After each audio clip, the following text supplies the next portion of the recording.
Super Regionals presented by Capital One. From Norman, Oklahoma, we've got an SEC showdown in this best-of-3 Super Regional. Mississippi State coming in, one of the 3 unseeded teams still left standing. The Oklahoma Sooners, the 3 seed. They've been perfection during the postseason here at Loves Field. The winner of this one will advance to the Women's College World Series for Oklahoma. Well, they're looking for their 19th overall trip. First, it would be for Mississippi State. As we say hello and welcome you in with the always fantastic and 2-time national champion that played here at Oklahoma, Aaron Miller-Thiessen.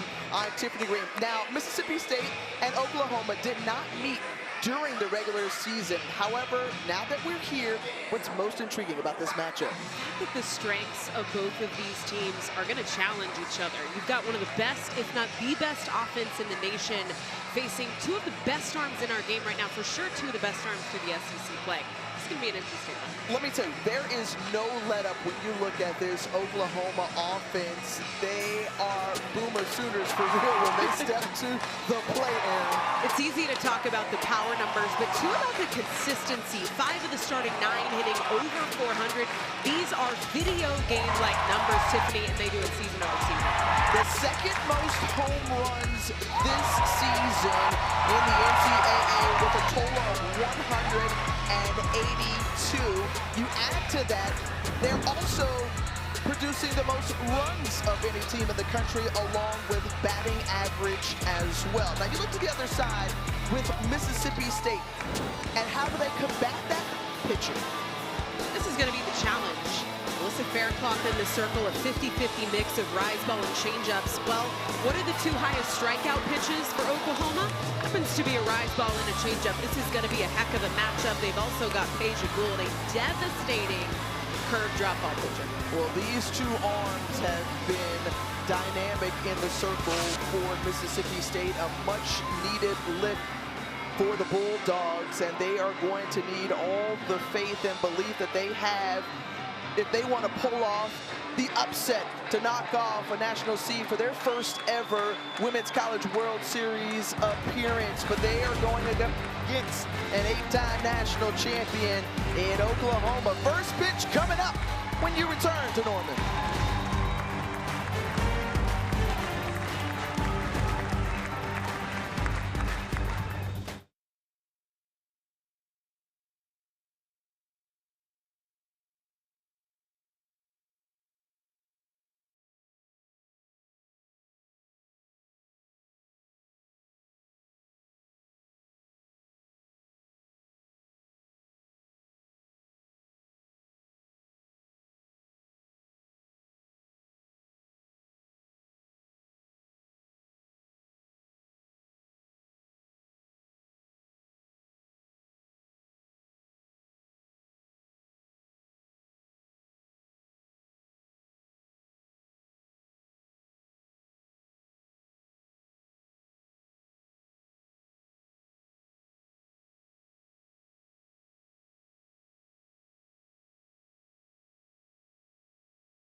Miley Wachenyo, who was wonderful last weekend, picked up her 15th win of the season in that run rule victory over Kansas. And Wachenyo, who has made a difference for the Sooners in the circle, made it to the Women's College World Series a season ago with Ole Miss, and now she's looking to punch her ticket to Oklahoma City in an OU uniform. The sophomore with 18 games started already this season and a 2.92 ERA. Had a heck of a weekend in regional play. Has been so good in the circle for this squad. You mentioned the experience at the Women's College World Series. Ole Miss last year, a transfer coming in for Oklahoma. Looking a lot of east to west in the zone. Has great late breaking movement. And the first batter she will face in this Mississippi starting lineup, brought to you by Capital One, is Morgan Stiles. But you've got to keep your eye on the three-hole hitter, Nadia Barbary, a four-year starter, All-SEC, second team, an offensive leader as well, pacing the way with 40 RBI this season. Stiles leads it off with an opposite field base hit to right field. Now, this is a Mississippi State team making their second ever super regional appearance, 2 times in the last 5 years, under former Sooner great Samantha Ricketts. Greta Grassel now standing in at the plate, sophomore from Wisconsin. Swings and commits there. And strike one. She hit that 2-run homer versus Oregon last weekend, and she has come up clutch in all types of moments for the Bulldogs this season.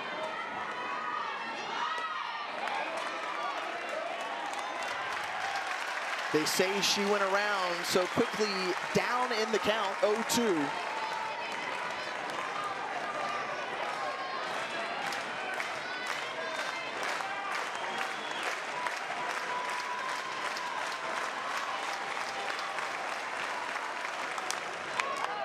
And hits it back to Wachenio, gets a glove on it, the flip from Agbayani, but not in time as Grassel is able to beat it out. So first 2 base runners aboard to start this game for Mississippi State. This is uncharacteristic, too, from Oklahoma. Off the glove, typically pitchers at Oklahoma pride themselves on fielding that position. Wachenio having to be quick off the mound. Agbayani trying to come up with the play behind her, and a quick and early opportunity here from Mississippi State. Keep in mind, this is a staff too, Tiffany.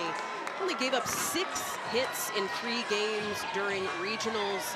Coach Gasso feeling like pitching was the star of the show in regional play. Indeed, they only allowed 1 run in the process of last weekend as well. Nadia Barbary, the player who we highlighted in the lineup, is now standing in. The RBI leader with 40 on the season for the Bulldogs has a chance to put Mississippi State on the board first. Fooled by that one. Now 1-1 count to Barbary. Senior out of Douglasville, Georgia.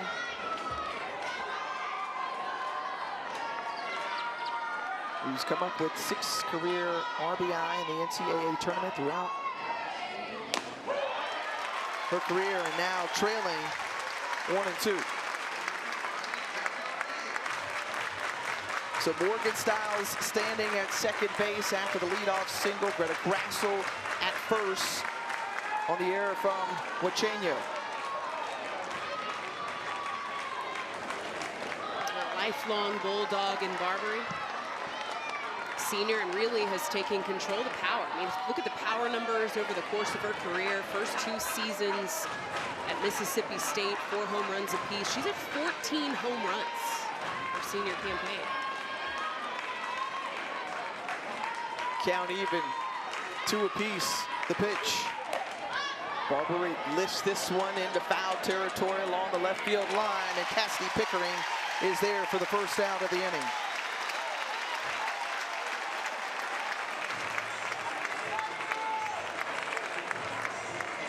Pickering, one of those very familiar faces for this Sooner team. He's a part of an outfield with Pickering, Kai Minor, and Ella Parker from left to right. Now Zion Romero, first pitch swinging, and Sydney Barker with a double play. Steps on the bag at third, the toss over to first, and that ends the inning. Well, the defense backing up Miley Wachenio early on. It's easy to talk about Oklahoma offense, but you can't not talk about the defense. A double play gets him out of a jam.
Pitchers in the nation.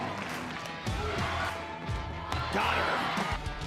She dives and keeps the no-hitter intact. Alyssa Faircloth hits perfect here in Eugene. And pitching paves the way for Mississippi State.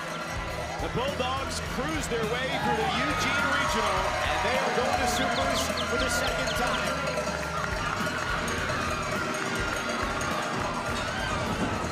We're coming off the best postseason performance by a Mississippi State pitcher. The first no-hitter in postseason play. Alyssa Faircloth gets ready to go once again. And the junior stands in, and she comes in from the left side. Her scouting report is such here, Aaron. You're going to see really a mix of three dominant pitches. The changeup is nasty, the curveball is nasty, and the rise ball up in the zone is just filthy. I mean, truly, the dominance in those three pitches is what has allowed her to be as successful as she's been this season. Kai Miner leads it off, was 5 of 11 last weekend in regional play.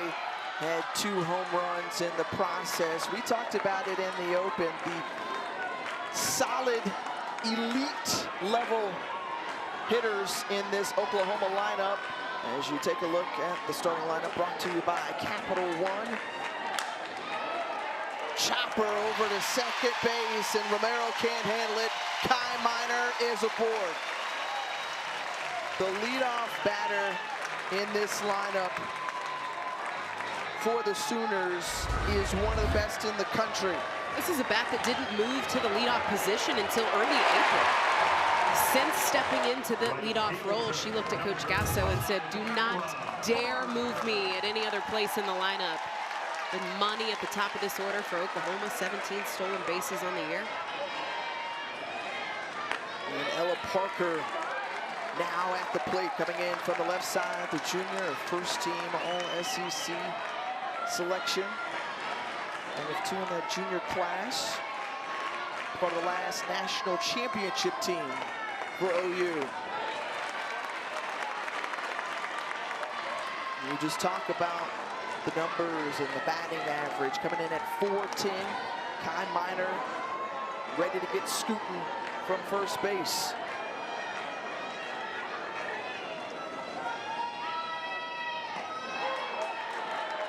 That one coming in there for a strike. So now the count 2-1 to Ella Parker.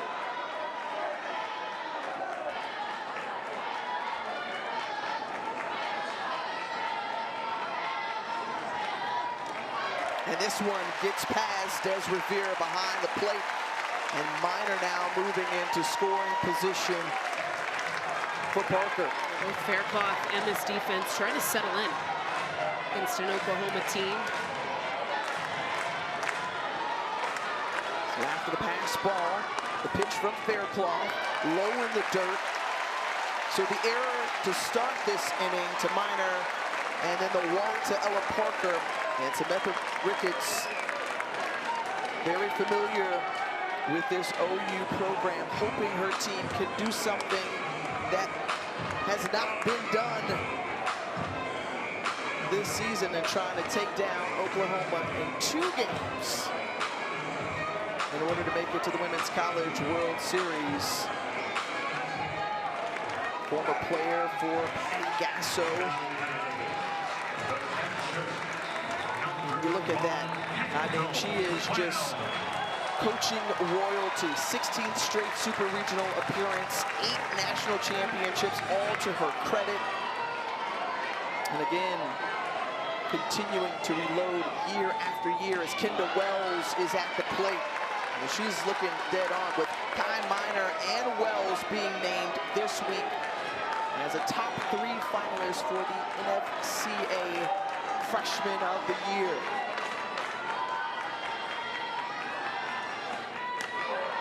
Two back-to-back off-speeds from Faircloth, facing one of the most dangerous and feared bats in our game right now. We'd asked Faircloth, you know, what's the approach here? How do you prep to face a team like Oklahoma? And that one ripped through the 5-6 hole, and now that loads the bases after the single from Kendall Wells. So yeah, I'm curious, how will she? Well, a very interesting and unconventional answer that we got, Tiffany. No film watch. She said, I'm not one of those that wants to overanalyze what I'm going to face. Tarrant Bowen McKinney, pitching coach here at Mississippi State, coming out to have a word. She said, I am essentially a puppet for my pitching coach. You call a pitch, and I'm going to throw it there. I don't want to think too much.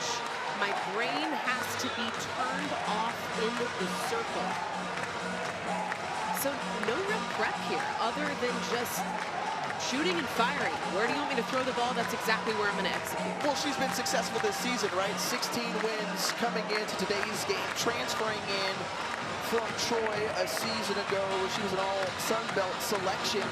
But she has proven week in and week out, especially in the SEC, that she belongs and that she can pitch at this level. Right now, though, she finds herself in a bit of a pickle to lead off bottom of the first. Loading it up for Gabby Garcia has been a stud, a sophomore from the left side, 22 home runs on the year. He's just a gauntlet of power. Think about this, the starting 9 for Oklahoma down to the 7 hole all have double-digit home runs. It's nuts to see the numbers that this team puts up. Garcia, one of 3, as you mentioned, with 20 plus. You look at her numbers from last weekend's regional. She was insane. Hit .714 with 5 hits and 5 RBI in 3 games. And that says it right there. 4, 4, 3, 4, 4, 3, 4. I mean, it's crazy. And that one barely left the hand of Faircloth. A mispitch there from Faircloth.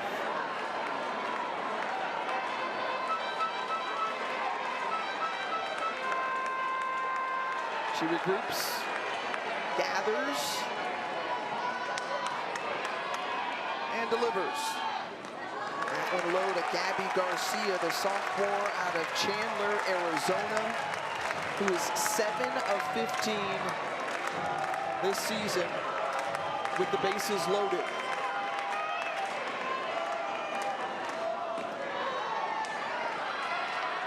Scouting this matchup, the interesting part of this again is the arsenal that you see from Faircloth. Virtually equal in thirds between rise, change, and curve. And the numbers that OU puts up against those pitches. That one ripped to first base, the play made, and how about the double play turn, and the defense doing an amazing job. Credit Paige Ernstez with turning that double play. about the stellar defense from both of these teams coming into the first inning. A huge exhale for Mississippi State. The double play, Ernstez at first, knows exactly where she is going to go with this ball. Heads up, high IQ defense, the Dogs. That's the first double play turn in the postseason by the Bulldogs. And now runners at second and third. And Isabella Immerling now at the plate.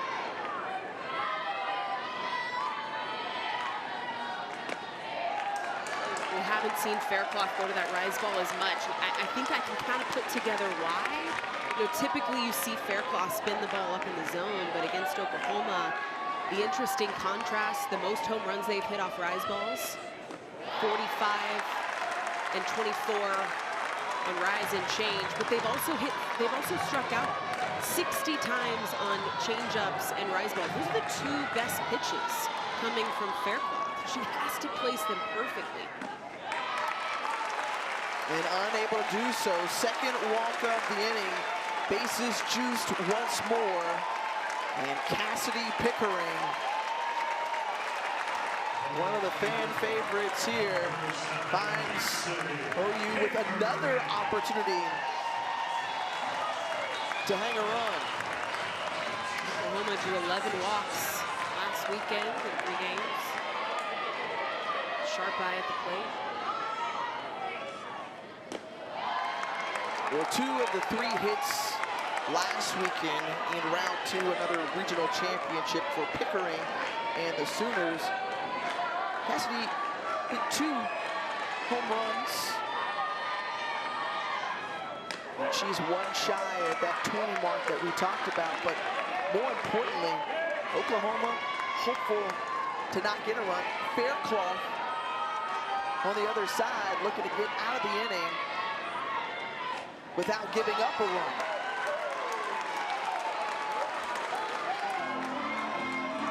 Good look there at Samantha Ricketts, 7th season with this Mississippi State program.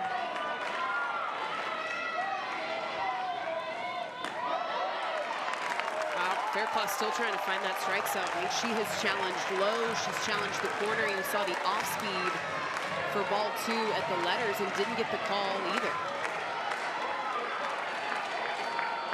So now the 3-1 pitch to Pickering. That got in there for a strike. Count draws full.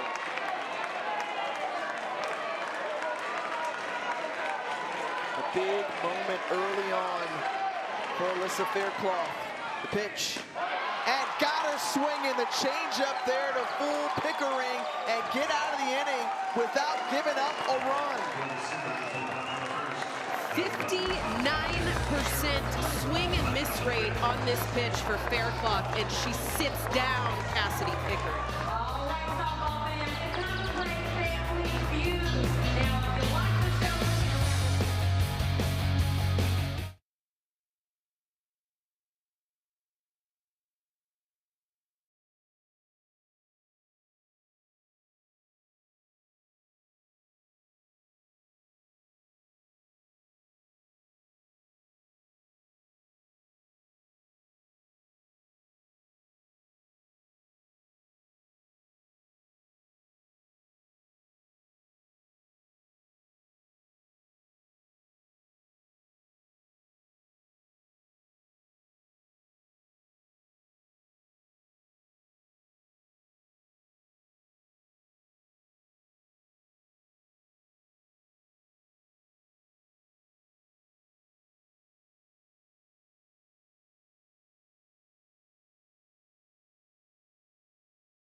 Super Regionals are presented by Capital One.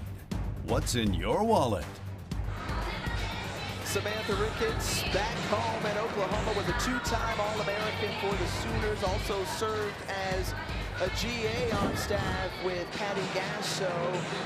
And now she's on the other side in the dugout with Mississippi State after a wonderful career here with the Oklahoma Sooner program.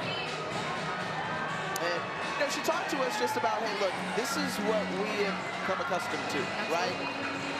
I obviously have a whole lot of debt and gratitude for Patty Gasso and the way that she helped to mold her and give her an opportunity in the sport of softball, not only as a player, but also to start her coaching career. And now these two fantastic women going head-to-head again. And St. Ricketts told us, look, she said it in the past, in order for us to get to a championship level, you've got to play big-time programs like Oklahoma with 8 titles. You want to be the best, you got to play the best. No doubt. That's exactly right.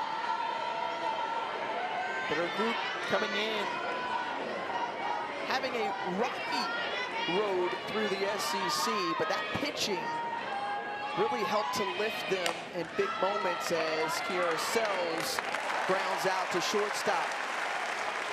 And she talked about what we needed to do to ramp up, to make a deep run, pitching. And they got that, not only in Alyssa Faircloth, but tapping the transfer portal, going with Layla Amen and Peja Gould. These two teams may not have faced each other through SEC play this year, but this is two squads that have gone against each other. Back when Oklahoma was in the Big 12, Coach Sam Ricketts saying, look, we were not scared to play OU. We would purposely put them on the schedule if that meant traveling down to Norman.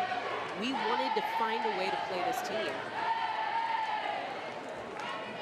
Kinley Keller, the freshman center fielder, fouls that one back quickly down 0-2. And we remember we were in Starkville for that super regional run that they had in 2022, their first ever. In that same year, Oklahoma came to News Park to try to create that atmosphere, that postseason atmosphere when they hosted the Sooners. Just the Sam Ricketts effect of this program. 7th season as head coach. 12 total years at Mississippi State. She's got that contract extension through 2028. I mentioned the first NCAA Super with the FSU to host Arizona at home. I mean, just an epic run so far for Coach Ricketts.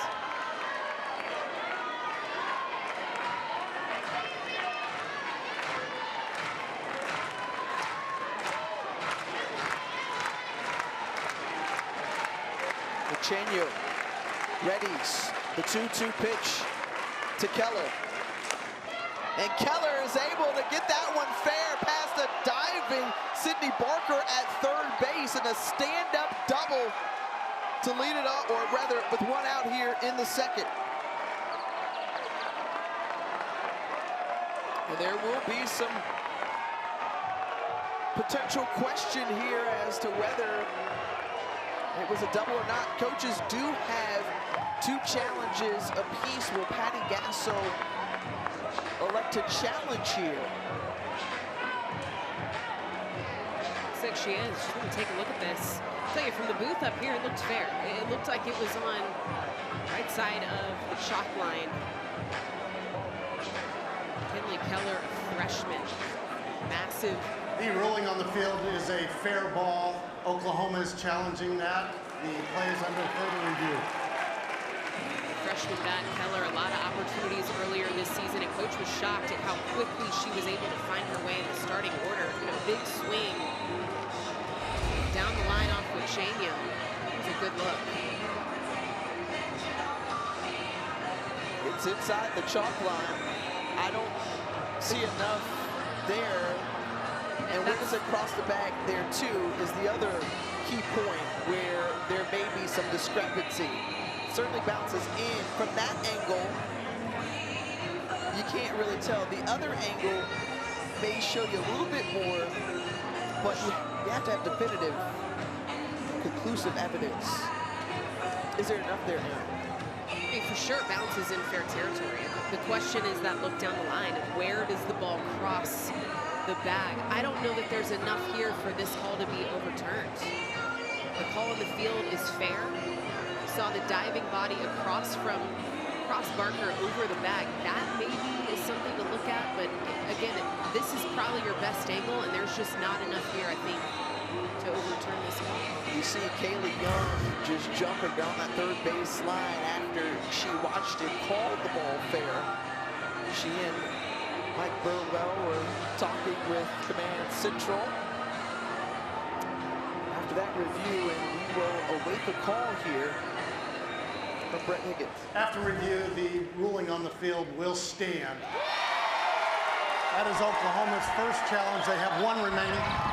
So one remaining challenge for the Sooners as they were unsuccessful in the challenge. Meanwhile, 9th double this season for the freshman, The left fielder, Kinley number Keller. 22, Tatum Silva. So she's in scoring position with Tatum Silva coming up to the plate. A chance to knock her in potentially.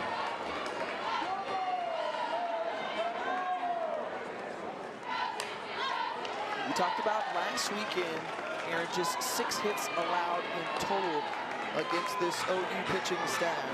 The leadoff single to start the game with Morgan Styles, and then just the second extra base hit by an OU opponent in this postseason with that Keller double.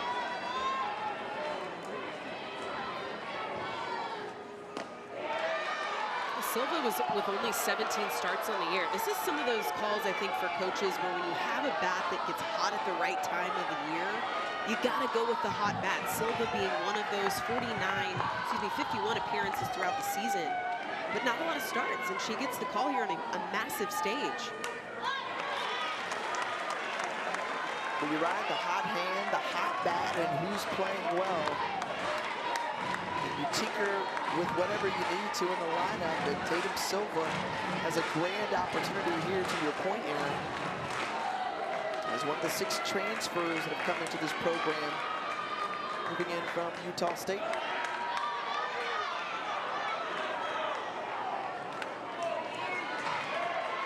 So you pitching staff in prep for Mississippi State, it was all about managing and stopping momentum, having to keep the ball in the park and feeding the defense behind these arms.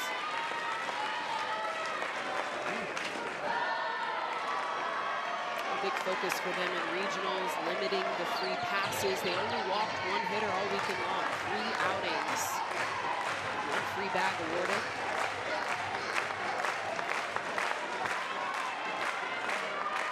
First full count for Wachenya.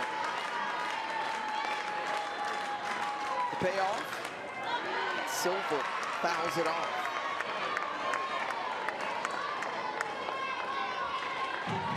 There's Jim Rocha, outstanding pitching coach, and you see the job that her pitching staff did during the regional play, the importance of just her expertise in the dugout.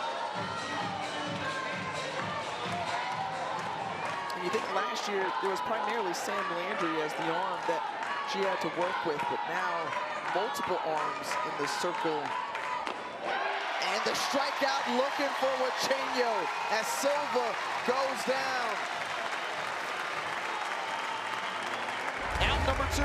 Wachenya starting to settle in. This is a breaking ball low and away from Silva. Barely clips the lower half of that strike zone. I think both of these arms, too, trying to figure out what they can get away with, settling into the edges of that river. Wachenya getting the punch out.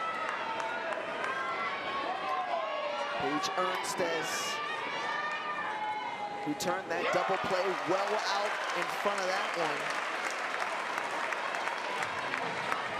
She helped Alyssa Faircloth get out of that jam last inning.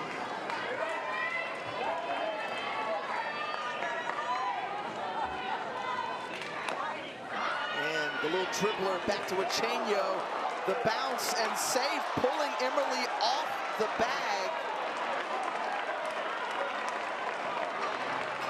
As Uchenyo bounced it over to first. So a couple of fielding miscues for Miley Uchenyo early in this game. It's a dribbler right off the end of the bat. Here's the string. Uchenyo coming up with a one hop. Interesting, I thought initially on that glove that the back foot was on the back, but it was almost the replant that I think caught the Blues' eye. So second error by Miley Uchenyo in the circle.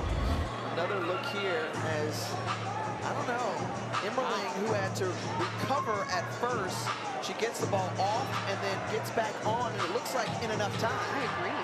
Does Gasso expend her second challenge? Which would be, well, she has one remaining. Will she use it here? I think she will.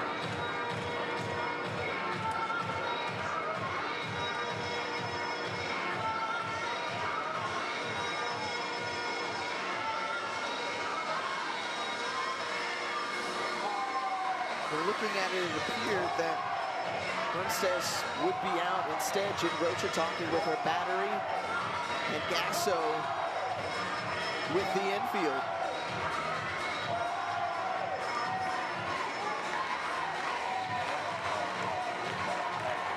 We're talking about a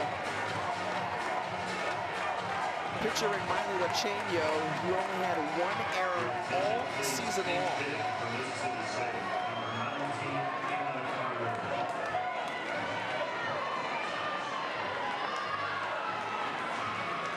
We welcome everyone into Norman, Oklahoma for this super regional matchup between the Sooners and Mississippi State.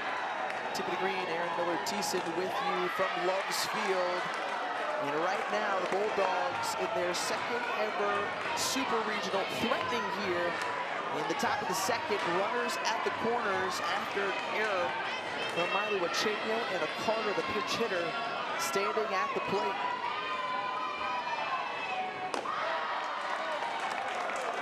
Trip to the Women's College World Series on the line this weekend in this best of three series. Carter, who is 3 for 11 this season in her pinch hitting role.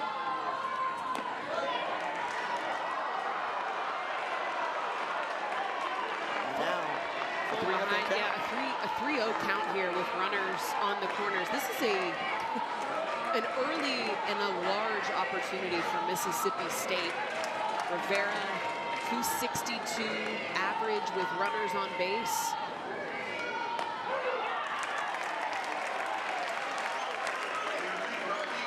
And it is Carter, excuse me, the pinch hitter that is in for Rivera. We saw Morgan Styles lead off the game with a single, but the double play from this OU defense getting out of the jam last inning. And here, the bases loaded now for the Dogs with 2 outs. So the pinch hit walk to Anna Carter and back to the top of the order with Morgan Styles and Patty Gasso just keeping track of the early action in the circle. 600 on the year with bases juiced for Morgan Styles.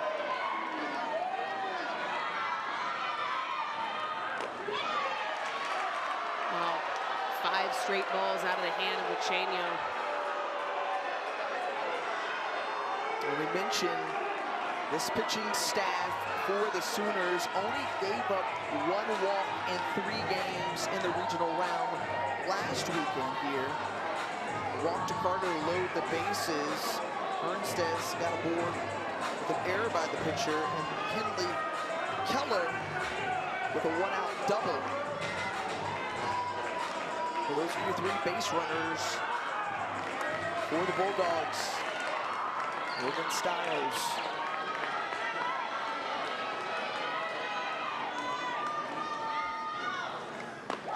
Sees that ball low. Now 2-0 to the shortstop. This is the sophomore Styles that started every single game at shortstop for this team. Clutch, late last season, really came on fire during that postseason run. One finally got in there for a strike. Reminder that these two teams did not meet during the regular season, even though they are both out of the SEC.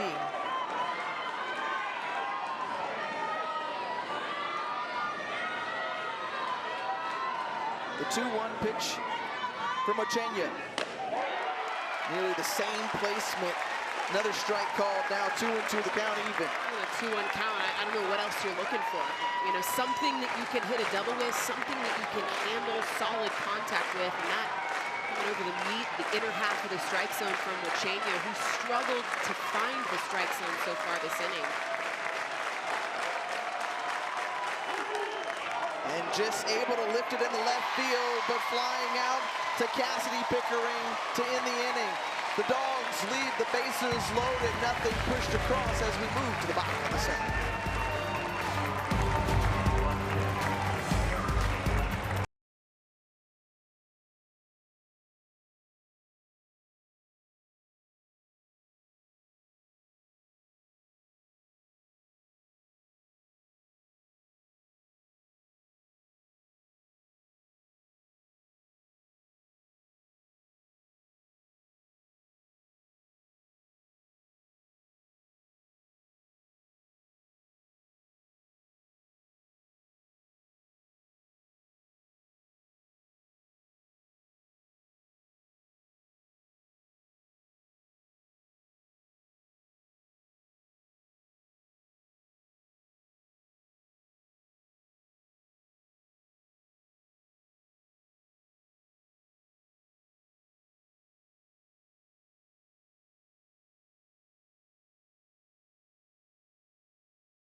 There is nothing like the Women's College World Series.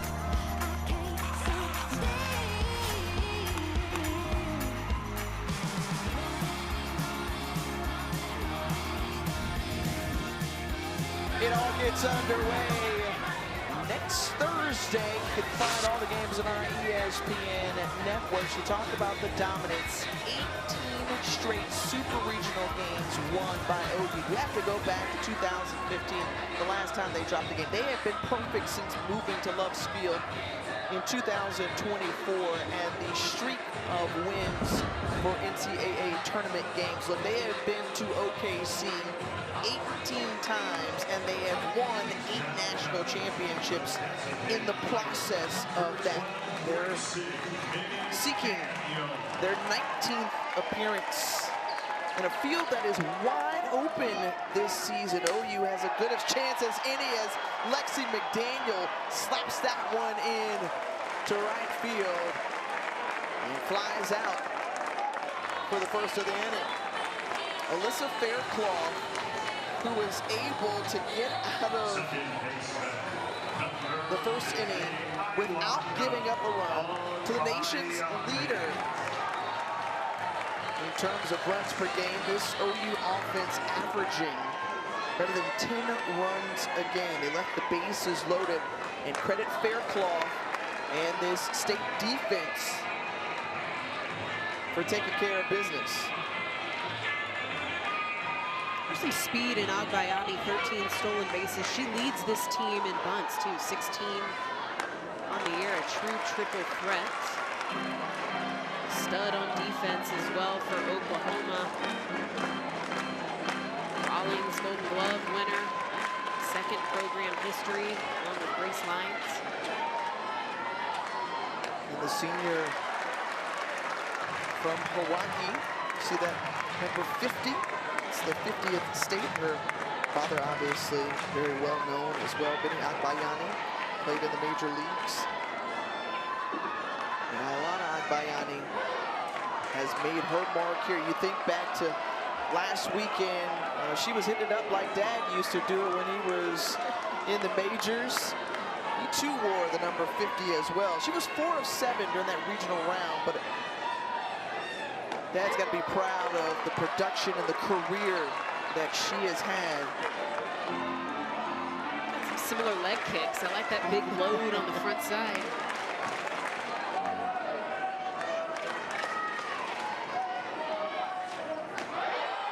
And caught looking is Agbayani as she goes down.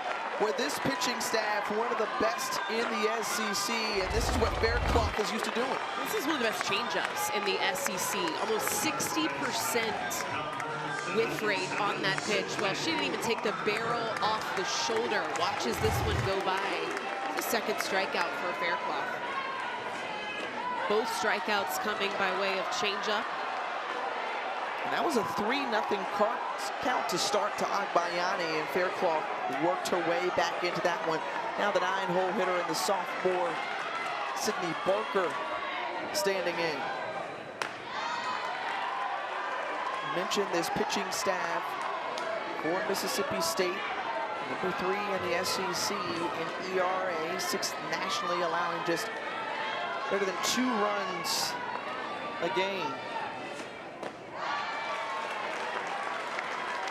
Faircloth trying to keep the mojo cooking from last weekend after a no-hitter, the first ever by a Mississippi State pitcher in the postseason.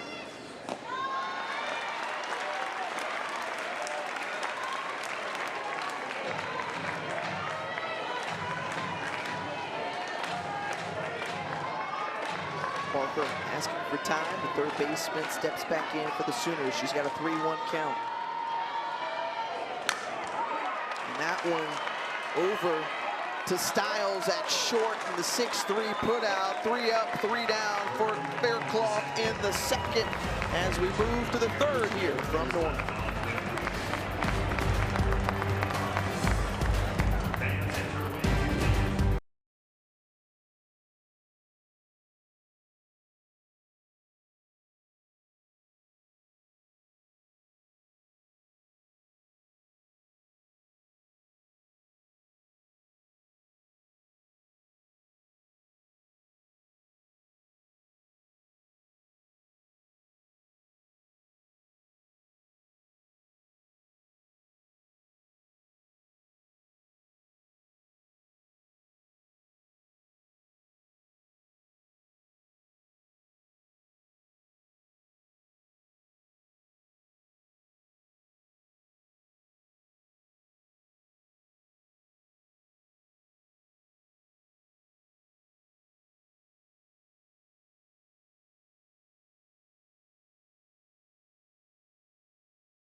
Looking at the series history between these two programs, lopsided in favor of Oklahoma, who leads the way. In fact, they won last season's series by a margin of 19-11, and despite not meeting during the regular season this year, they have met OU every year since 2021, and a big part of that prior to them being conference mates. Samantha Ricketts, a former OU All-American here, made a point to make sure that she faced off against her alma mater to sharpen her program as she continues to build in Starkville. First 40-win season since 2008. With a win for Sam Ricketts this weekend would be the first player turned head coach for Coach Patty Gasso to beat Oklahoma. It'd be a feat, man. Yeah. Wow. Indeed. Would also be a first super regional win for the Bulldogs. But think about Patty Gasso and just the impact that she has made on the sport of softball. Her coaching tree is just so rich. The love between these two. Coach Gasso really went in depth with you and I about the pride and how much she just adores Sam Ricketts, what she's done for Mississippi State, this program, the impact that she has had. Major. The 1-2 to Gressel, and Wachenio gets her swinging. So second strikeout of the ball game for Miley Wachenio. Wachenio's still trying to settle into the strike zone. We've seen frustration for both of these arms. This one starting at the knee, a drop ball that breaks low and away, falls off the table for the swing through of Gressel. Nadia Barbary, who flied out to left her first time up. It's been a topic of conversation. You and I noticed that last weekend. You know, I think it's easy for you and I to see just kind of in the silo of the site and the ball games that we're calling, but honestly, across all 16 sites, a lot of talk about the strike zone. And as a hitter, you've got to love it, right? It moves up a little bit, makes things a little bit more juicier for you, but as a pitcher, it's rather difficult. Been an offensive-heavy game all year. For pitchers just trying to find some type of leg up through the strike zone. You just try to dance around it until you figure out what's going to be called. Mike Burwell behind the plate.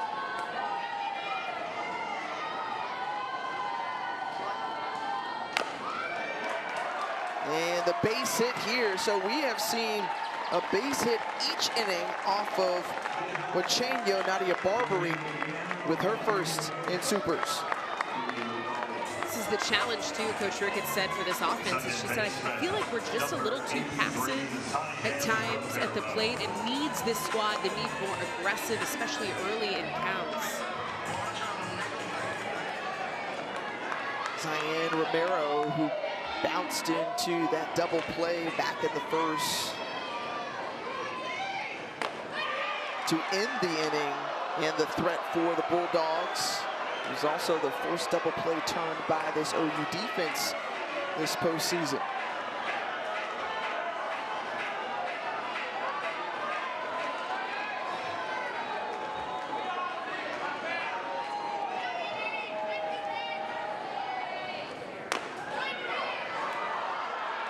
Two balls and no strike to Romero.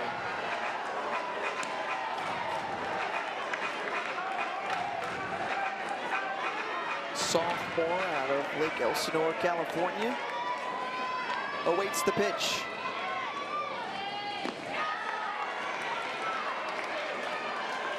Another 3-ball count for Miley Wachenio, and Jen Rocha is going to make a trip to the circle. It felt like a matter of time. Could see a little bit of frustration in the dugout, the mouth of the dugout, where pitching coach and associate head Jen Rocha watching on. I've been just kind of observing her in the OU dugout, and some frustration right now, especially with strikes early. This is a pitching staff that we talked too about, what are things that you guys track? What are some things that you guys focus on? And one of the immediate answers was first pitch strikes. We want to track pitch number 1 and specifically pitch number 3. Conversion counts. That third pitch and that first pitch, very important for Oklahoma. And we have seen Miley Uchenyo get caught from behind, digging herself in a hole here quite a bit early in this ballgame. It's interesting you say that. For our viewers at home, obviously getting that first pitch strike, very important. But why would the third pitch be so important? Why do they care about that? You see either the 0-1, the 1-0, the 1-1.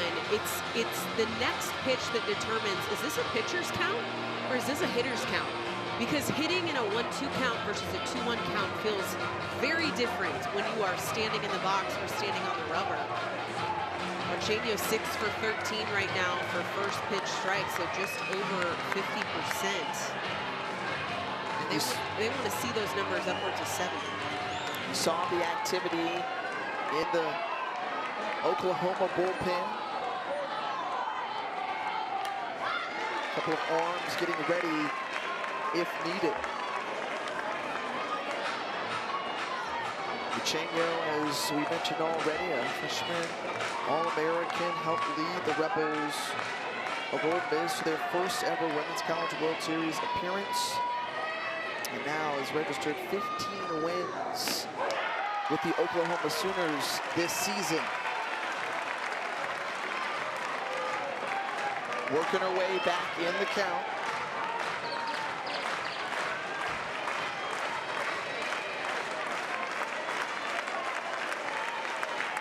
The payoff. Romero fouls it off.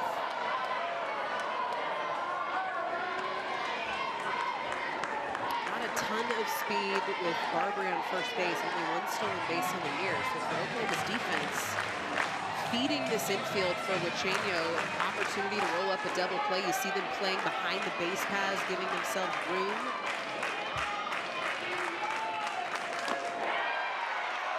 That one inside and called for ball 4, and Romero trots to first base with the second walk of the game. Another look at the pitch. Take a look at this location. I mean, to me, this vantage point looks like it maybe clips that front corner. She throws that late breaking screw under the hands for righties.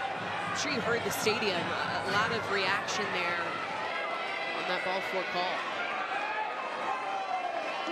Mississippi State now with 2 runners aboard for Kira Sells. Sells first pitch swinging. She grounded out to shortstop her last time up, but Kendall Wells is feeling the effects of that foul ball as Coach Gasso goes to check on her transformational freshman. Wells holding and attending to that left hand. Interesting. I'm not seeing a big contact there from the foul ball. I'm not sure exactly. Oh, the backswing. It is. Top of that bat on the backswing of Sells, hitting the top of her hand. She immediately went to grab that left hand and pull off the glove. And she appears to be okay. We always talk about the toughness, and #1 toughness on that softball diamond goes to the catcher, Kendall Wells, who has created some amazing moments here this season in her freshman year at the plate standing in. Now behind the plate, also really tough as well. We mentioned Freshman of the Year finalists, along with her teammate Kai Minor. That one pulled down the left field line and foul. Now 0-2 count to Kira Sells. Remember last inning, there's a bases loaded situation, and that's how the Bulldogs left it. 0 for 5 so far in the early going, with runners in scoring position today for State.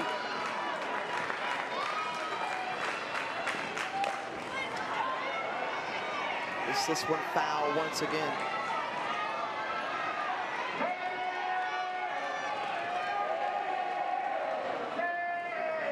This is a player who has just really developed in her role. And Kira Sells, we talked about it, entered the season with just 13 at-bats. Now has been a part of the starting rotation.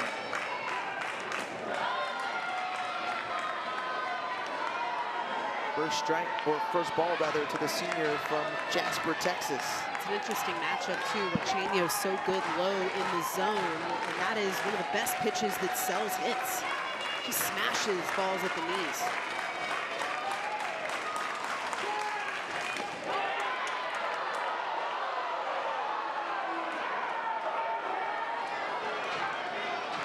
And you hear the fans at Love's Field getting really antsy with this strike zone. 23 balls and 34 strikes out of the hand of Miley Wachenio.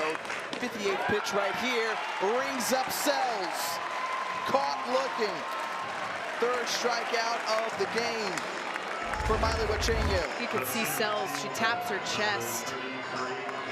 As she exchanged looks with Kinley Keller, she knew that that was a strike. And oddly enough, this is in her wheelhouse. I mentioned she smashes balls low in the strike zone. A heat map just red hot there for Sells. And Kinley Keller back up to the plate. Remember, she pulled a double down the left field line her first time up. It was a hit that was challenged by Patty Gasso. She was unsuccessful in the challenge. So the 9th double for Kinley Keller, and now she's back up to the plate second time around.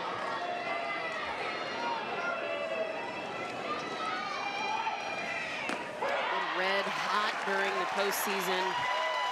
Keller reaching every single game on base during the 2026 postseason this run. 4 doubles, 2 walks. As hot as it gets at the plate here for Mississippi State.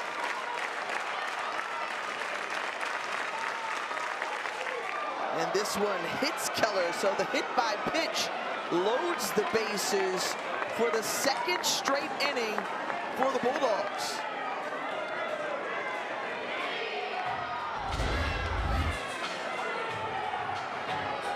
Look out, it's the top of the hand. I definitely wanted to get a look at that because you and I have seen, especially this postseason, hitting off the knob of the bat. We've seen players get called back into the batter's box. But that one very clearly on the top of that bottom hand. So State having success getting to Wachenio early in this game. Last inning, they left the bases loaded. This inning, they've got the bases jacked here. And Tatum Silva, who struck out looking her first time up, can try to produce the first run of this game. Second time that Mississippi State has had bases loaded against Wachenio. And thinking about how this has developed defensively for them. Already had 2 errors this game, 3 free passes, 2 walks, and a hit by pitch. I mean, it feels like the Bulldogs are a swing away, right? 1 swing away, 1 moment away, 1 hit away, busting this game open. You gotta love these opportunities for Sam Ricketts' team, understanding that they're going against the top offense in the country. So you want to try to grab your runs while you can against the Sooners. And right back to Wachenio, who deflects it, the roller. Everybody's safe, and a run scores from Mississippi State as they're on the board. First time this postseason that the Sooners have trailed, and a 1-0 advantage for Mississippi State. A reminder, this is a bat in Silva that's only started 17 games this year, but she gets the call on a big stage off the tip of the glove from Wachenio. It's the 3rd time we have seen her have to try and field that position. We saw the fielding error for Uchenyo in the first, the throwing error for her in the second. And they're going to rule that one as single. So the 10th RBI this season for Tatum Silva, and a 1-0 advantage with Paige Ernstez now at the plate for the Bulldogs to potentially tack on more. Coming in charge of Gabby Garcia, an excellent shortstop, gets the put out at first. 7 left on base for State, but Mississippi State with a 1-0 lead here at the top.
Super regional bracket. The start here from Norman between Oklahoma and Mississippi State. We saw Texas Tech get a win in Gainesville over the Gators in a 10-8 ball game. Tennessee trying to be the first team to punch their ticket to the Women's College World Series with a 1-0 advantage over Georgia. As we catch you up, Aaron Miller, Tisa Tiffany back here with you at Loves Field. The RBI single from Tatum Silva in the top half of this inning. First time that the OU Sooners have not only trailed this postseason, but you have to go back to 2023 for the first deficit for this Oklahoma Sooner team. And we talked about it last inning, just the miscues and the errors that are uncharacteristic for OU, that have Mississippi State believing right now one of the 3 unseeded teams remaining in this super regional round, and right now they have a 1-0 lead over the 3-seed Oklahoma Sooners. Faircloth only giving up 1 hit, first time through this order. And you think back to the first inning. Bases loaded situation, defense got out with that double play. I mean, she's responded since that first inning. Kai Miner slaps this one deep but foul down the right field line. And my question to you, Aaron, is, well, what happens now the second time around in this OU lineup? What does Faircloth need to do? You have to have an answer for the off-speed. 2 strikeouts she's had against Oklahoma, both of those coming on an off-speed pitch. You can't be split between speeds, and you can't be split between game plans. Pick a pitch, pick a speed, and commit. Was something that you and I talked to Coach Gasso about, the prep in the arms that they were going to face, and she said there's a fine line here. Fine line between prepping for a test and over-preparing for a test where you second-guess your game. You second-guess your own trust factor. Off-speed just low. I agree with that. I mean, I can remember prepping for teams, especially at this point in the season when your whole year's on the line. You want to have the proper information, you want to have the proper data, but it can eclipse your talent.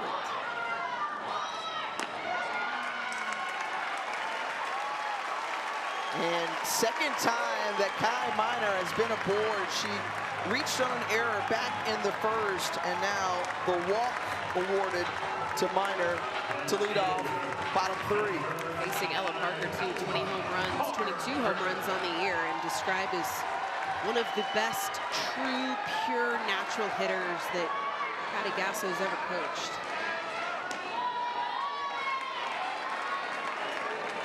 First team All-SEC selection, All-American last year. And Ella Parker. See that batting average north of 400. That one coming inside and low for ball two. This lefty v lefty matchup here.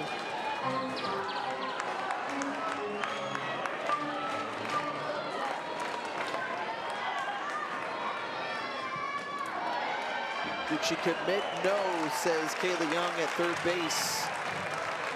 A 3-ball, no strike count to Ella Parker as the sun shining bright here on Love's Field.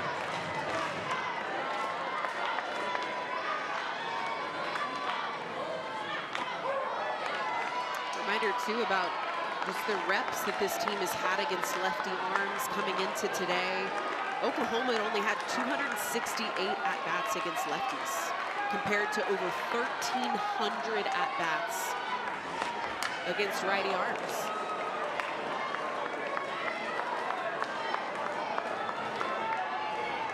Parker smiling that one off.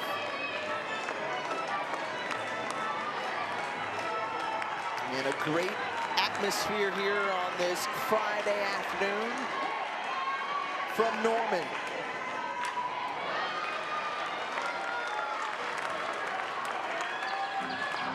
Fouled off once more. The challenge being keeping the ball in the park, right? That was something that Faircloth had mentioned, is just splitting the plate, trying to find those corners, keep the ball in an area that the defense can make plays. Lefties only giving up 24 home runs against Oklahoma compared to 158 bombs coming out of the hand of righty arms. That one lifted into the outfield. Calling for it is Tatum Silva. And Parker is retired. The Women's College World Series returns to Oklahoma City. The action begins Thursday, May 28th at noon Eastern, live on ESPN. For more information on the 2026 Women's College World Series, visit NCAA.com, the home for all 90 NCAA championships. We mentioned Tennessee, who was in action yesterday. They got a 3-1 win over Georgia. You saw the game suspended as Kendall Wells hits this ball deep out of the park into center field. Home run number 38 for the freshman, Kendall Wells. And it gives OU the 2-1 lead.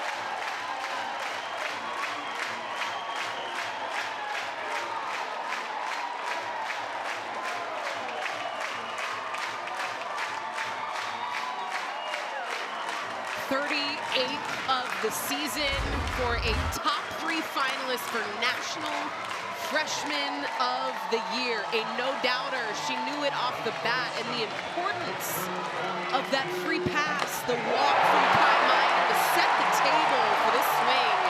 And all of a sudden, one shot, Oklahoma's got the lead.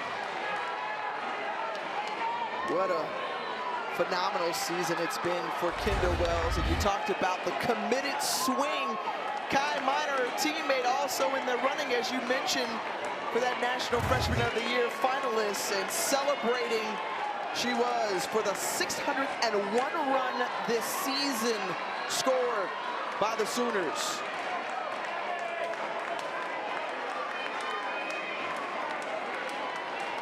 And Kendall Wells, who is the light of the dugout, a ton of fun, an amazing teammate, we're told, and just a freshman.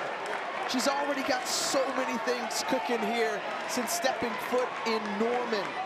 Described as the class clown of this team. To go along with all of her amazing accolades, right?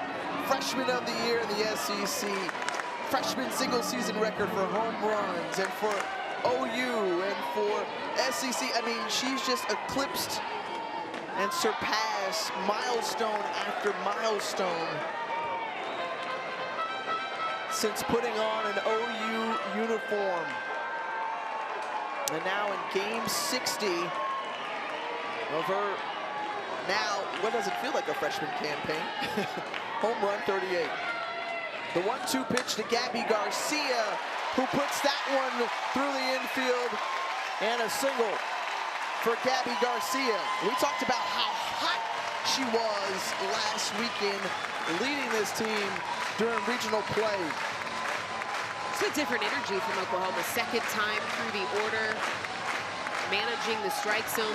Mentioned the importance of that walk from Kai Miner in the leadoff. And Kendall Wells, not just her second home run through the month of May. It's been a very quiet latter half regular season play. The chopper, State trying to pull the double play, and they're going to say it's a foul ball, so Isabella Emmerling will come back to the plate.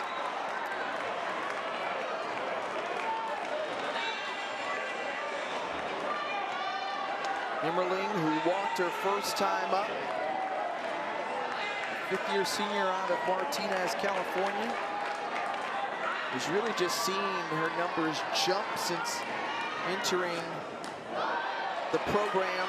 You go from last year to this year, plus 200 to hit 405 so far this season.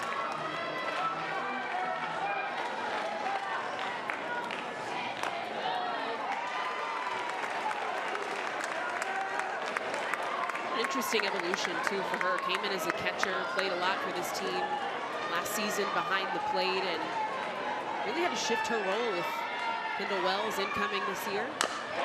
And Emmerling, line drive, home run shot, second of the inning for the Sooners.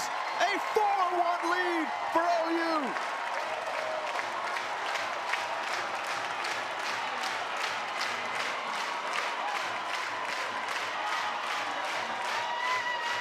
How about it?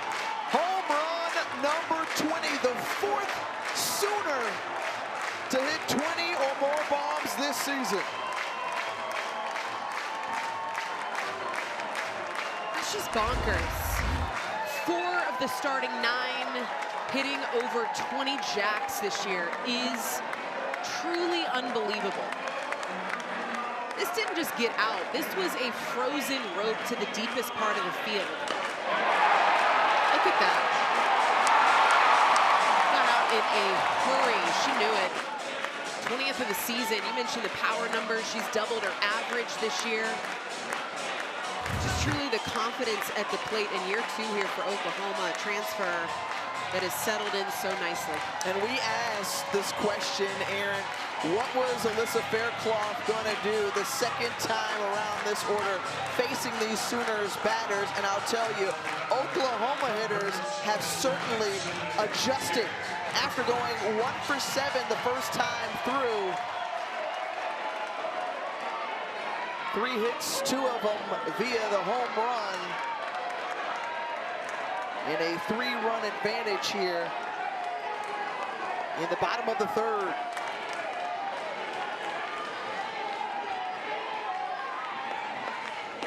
Squad that studied up for this test. I mean, being here yesterday with you, Tiffany, coming in, doing interviews, this is a squad that spent over an hour watching film.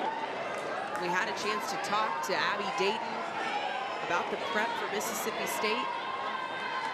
She said it's about discipline. We've got to hold on to momentum, and that comes with not swinging at balls out of the strike zone, making sure that we are zoning in pitches to what we can handle, and I think they've done a nice job second time through this order.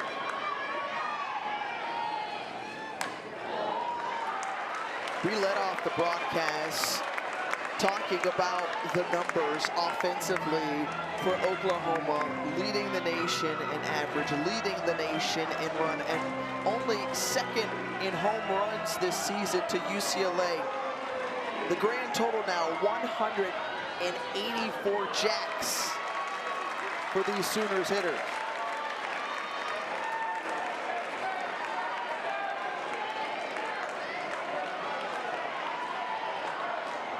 And a great look there at just how the lineup always puts pressure on. Speaking of pressure, trying to bring down pressure is Cassidy Pickering, and she does.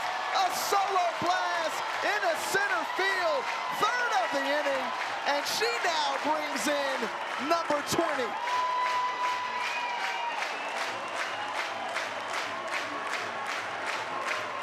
Clock it to 5 of the starting 9 over 20 home runs.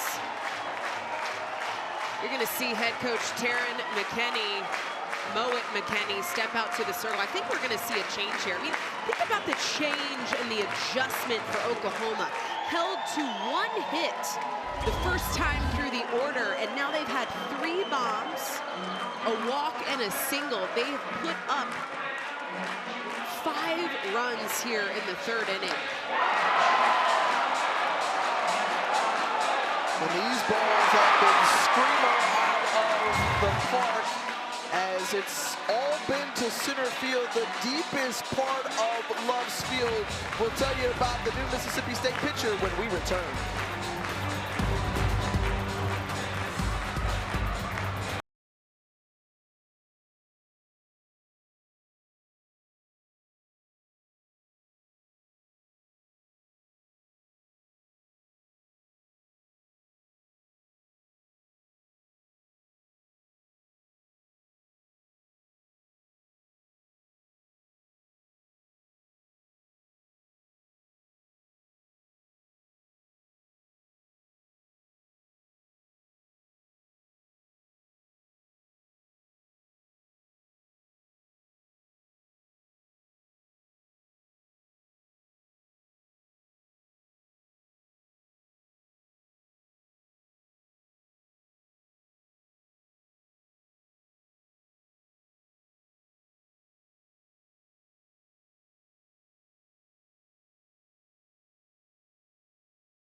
New pitcher in the circle, Layla Amon, the sophomore out of Gulf Breeze, Florida, transferred into this program from Middle Tennessee State, and 18 appearances on the season. She's been undefeated when starts the circle in the circle. And looking at the scouting report for Amon coming from the right side. Yeah, she attacks the zone really well. I'm interested to see how she manages that with the aggressiveness of Oklahoma early in counts. But again, it's the off speed for her that continues to be devastating, and OU will have to have a response to the change of speed. Your attention, please. Pinch hitting for the Sooners. Number 16, Abby Dayton. Well, Abby Dayton, player you mentioned we had the opportunity to talk to yesterday, is pinch hitting now. Dayton is one of those great players to gauge what a pitcher is throwing. The senior out of Riverside, California, who's having her best offensive season of her career, is also one of the toughest outs in college softball. Only 8 strikeouts and 121 at-bats coming in.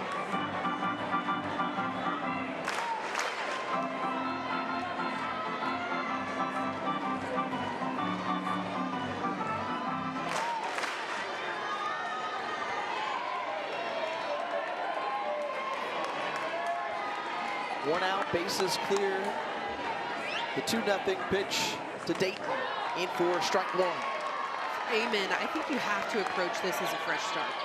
Right? You got nobody on, you got a pinch hitter that you're facing, first at bat of the game. You got to do your best just to compartmentalize a bit. Get an out on the board.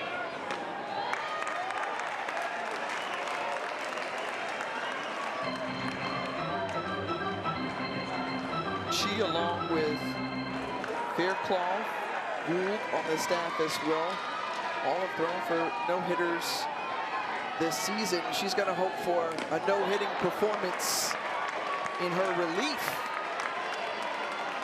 for Faircloth here. Is the off-speed low in the zone. Dayton giving chase to that pitch.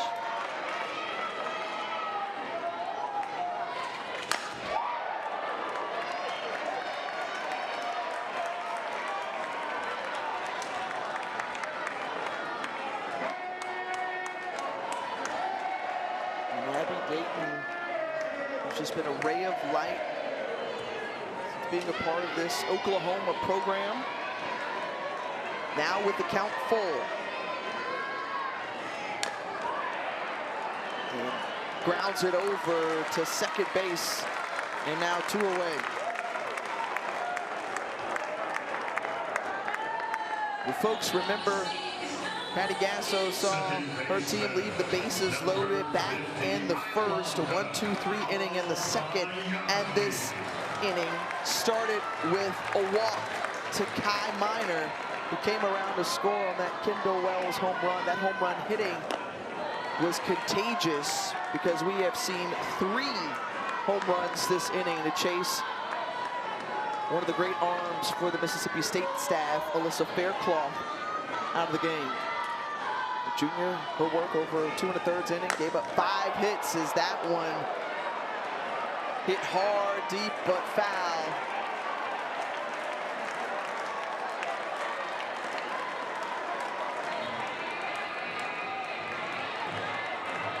Faircloth, the SEC newcomer of the year. First time she had the opportunity to face Oklahoma this season.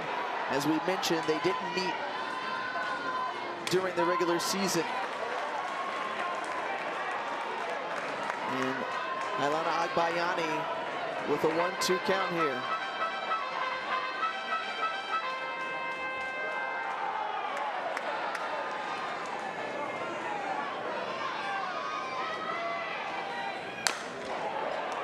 This one foul down the left field line. So Agbayani seeing some good pitches, a good AB here for the 8-hole hitter. You can see just the commitment to timing. She's got that pull side, long foul ball, then she fouls one off to the opposite side of the field. There's not a hole in this swing. 7 home runs on the year and 13 stolen bases. And lines that one out to center field to end the inning, but an offensive explosion, something that Patty Gasso certainly very used to. We'll get an opportunity to talk with the Oklahoma legendary coach on the other side of this break. Gets 1 hit the first time through the order, 3 bombs, 5 runs scored here in the third.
Welcome back to NCAA Softball Super Regionals presented by Capital One. Aaron Miller, Tisa Tiffany Green back here with you at Loves Field. A 5-1 advantage for the 3-seed Oklahoma Sooners. Joining us now, the Hall of Fame head coach, Patty Gasso.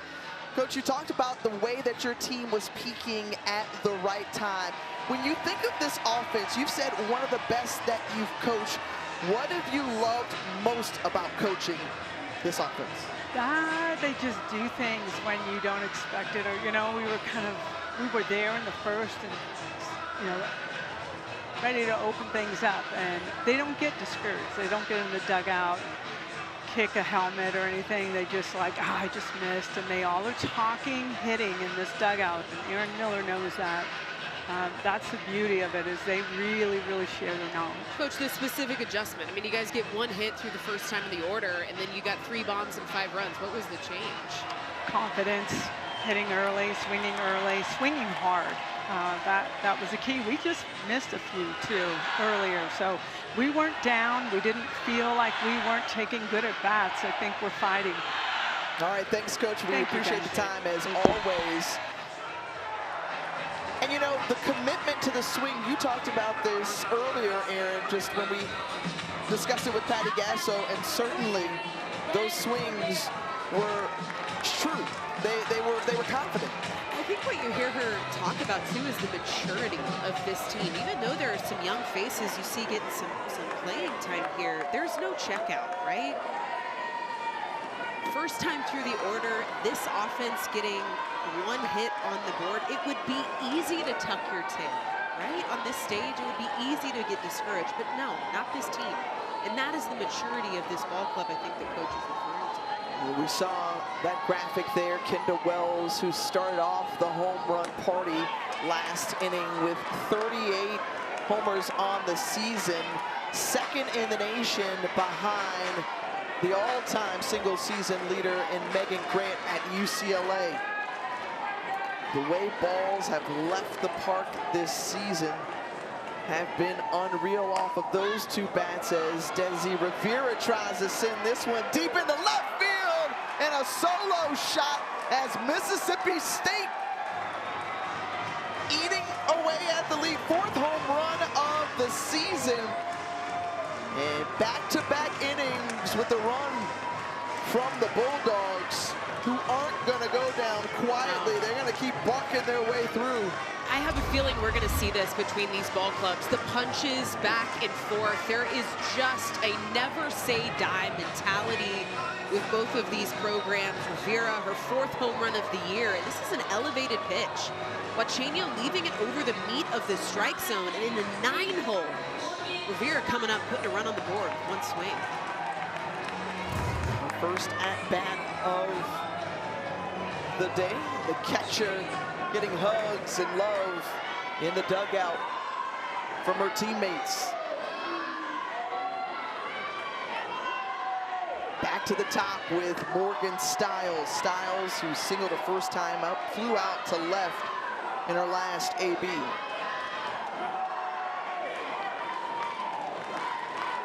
A sophomore out of Athens, Alabama.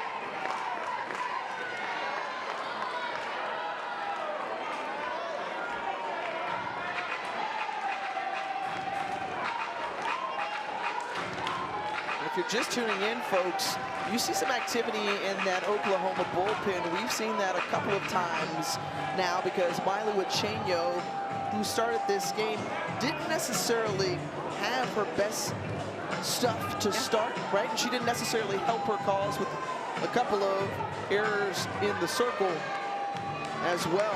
We saw last weekend, they only allowed 1 walk as a pitching staff. Here today, they've allowed 2. And Mississippi State hopeful for more opportunities that maybe they can take advantage of it. We've seen back in the 2nd, back in the 3rd, they left the bases loaded. And the door was left open, but they couldn't push any run, more than 1 run across.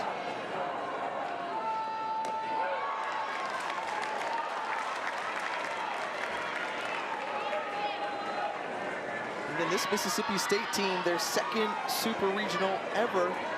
They've gone to 2 in their last 5 years. And one of the most feared fields and programs they're going up against, trying to notch or win, which will be their first in super regional play.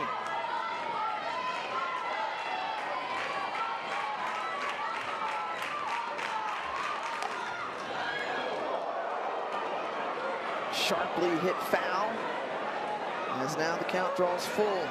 This is a seasoned bat at the plate, especially in postseason play. Ties Mississippi State's tournament record with 13 career hits. 13 for 25, hitting over 500 through postseason play.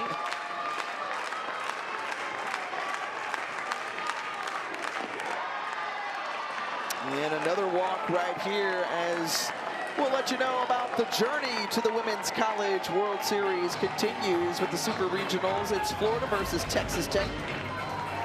And that'll be Saturday at 12:30 p.m. Eastern on ABC, ESPN, and streaming also on the ESPN app.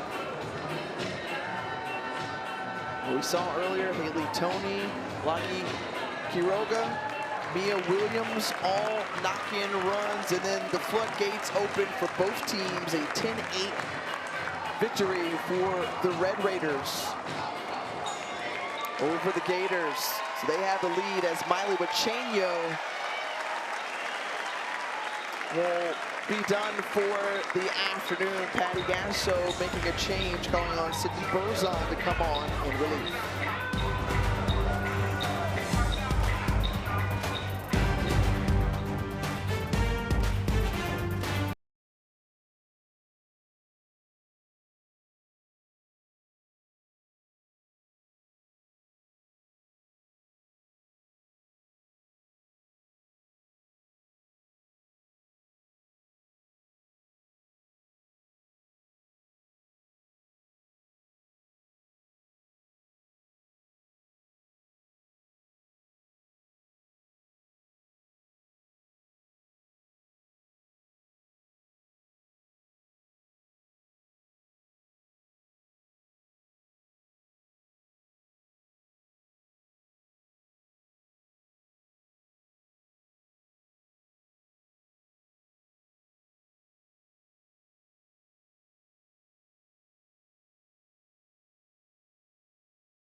The senior out of Buffalo, New York, Sydney Berzon, coming in relief from Miley Wachenio after the start. Berzon just making her second appearance during postseason play, only pitched 1 1/3 inning. And what will they see from her this time around there?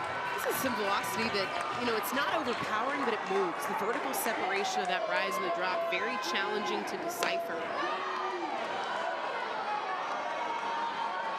First batter she faces is Greta Grassel. Sydney Berzon, who is an All-SEC and All-American selection out of LSU. Comes over, and the grounder over to first base, and the force out at second as the play made by Isabella Emerling. A lot of communication, a lot of defensive coordination there to get that fielder's choice lead out at second base. You look at that play and you think, yeah, Kenny Court, it looks easy, but you gotta practice that a lot. Execute that play. You know, that was part of the conversation, right? This is a Oklahoma team that took the early exit out of the SEC tournament in that quarterfinal loss to Georgia. They led by 5 runs, and then the Bulldogs come back and win it 10-5, and that was a wake-up call. Big time. Something that these players were not pleased with. You obviously heard the pressure from Patty Gasso after that. She wasn't happy with it, but it was the response that we heard from the team, and when we got a chance to talk with players yesterday, they love the fact to be able to get back out there and work, try to get better. You know, in that press conference post-game after the loss to Georgia, you heard a Coach Gasso that said, I am about to work these young women in practice, and they confirmed that to us. Some of the hardest practices they had had all season, but they loved it. They responded to it. Coach Gasso describing it as one of those practice of do it again. I want you to rep it until you do it again and again and again. Ask for more. If it's not good enough, if you don't like it, ask for another rep with conviction. Own it.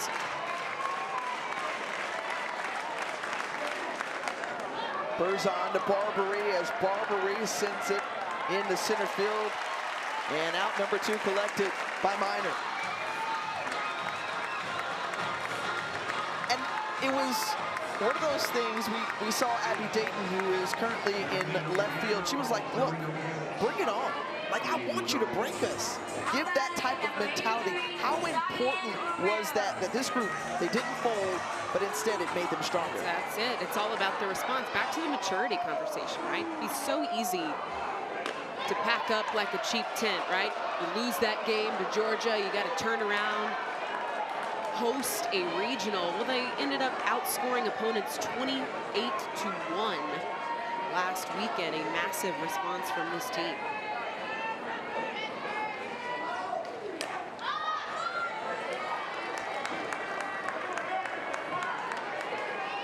Zion Romero, who walked her last time up, grounded into that double play to end the first.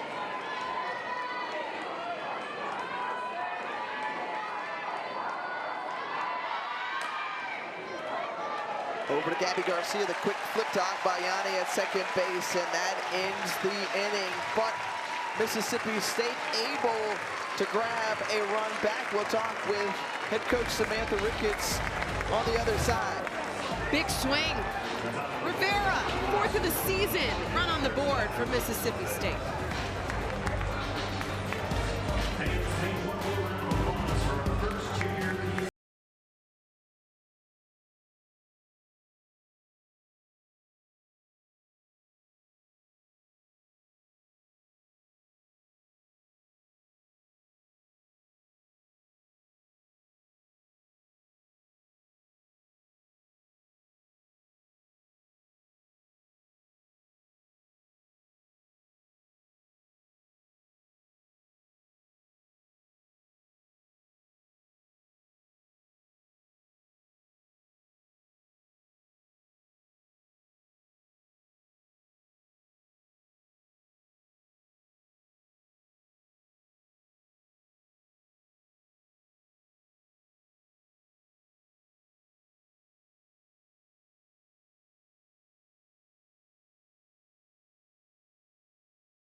Ball game as we move to the bottom of the 4th inning, and Mississippi State head coach Sam Ricketts joining us now. And coach, in terms of the 5 hits that you all have had, produced 2 runs, but that's coming from the bottom of the order for your group. What have you liked about the hitting approach so far? Yeah, I think we've done a good job at getting runners on every inning, and being able to scratch a couple of the bottom helps us get back to the top of the order quickly. But I like the fight. I like the response there after they put up their big inning, and finding a way to get one back was big for us there. Coach, you make a change in the circle. What is the specific ask right now for Amon to be successful 3rd time through the order with OU? I think just trying to get ahead early. That was something that Alyssa was having a hard time with, and then just get ground balls. I think trusting her stuff and knowing that she's gonna be able to move some pitches through the zone and hopefully get some missed hits here. All right, thanks. We appreciate the time, Coach. Thank you, Hail State.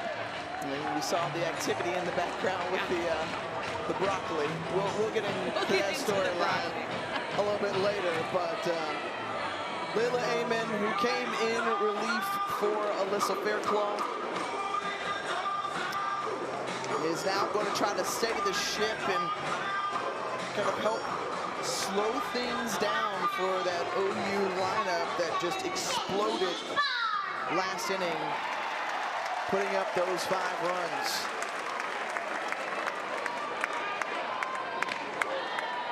So Sydney Barker, who leads it off, and we flip it back to the top with Kai Minor and Ella Parker all due up this inning.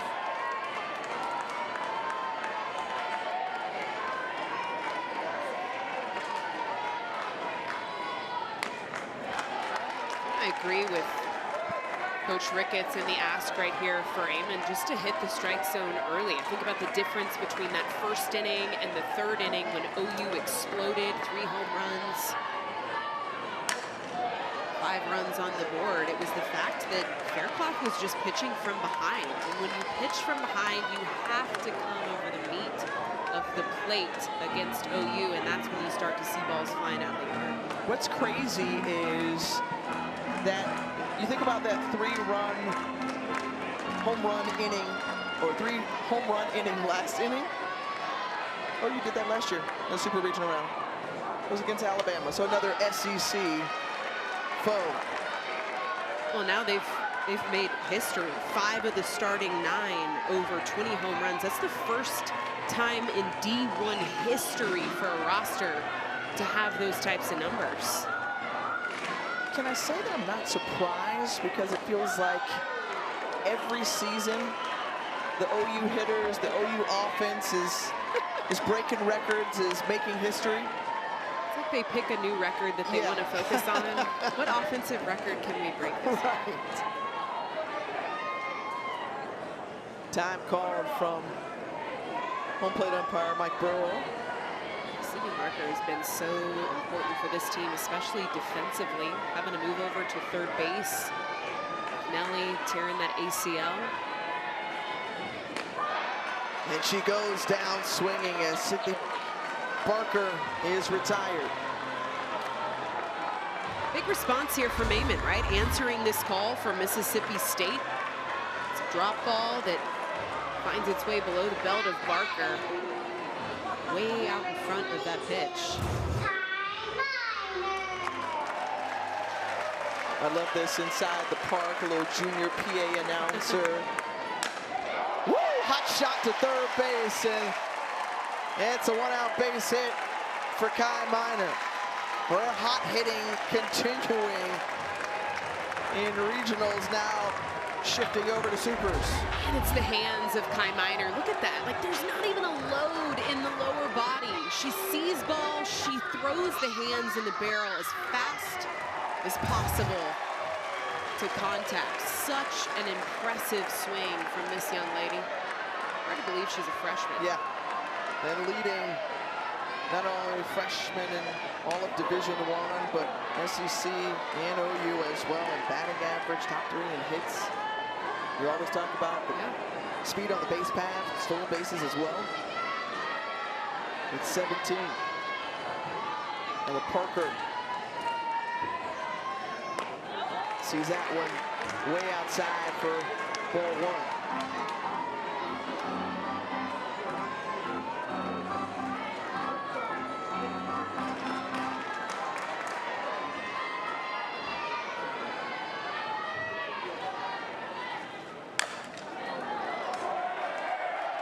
Hit hard, but foul down the first base line.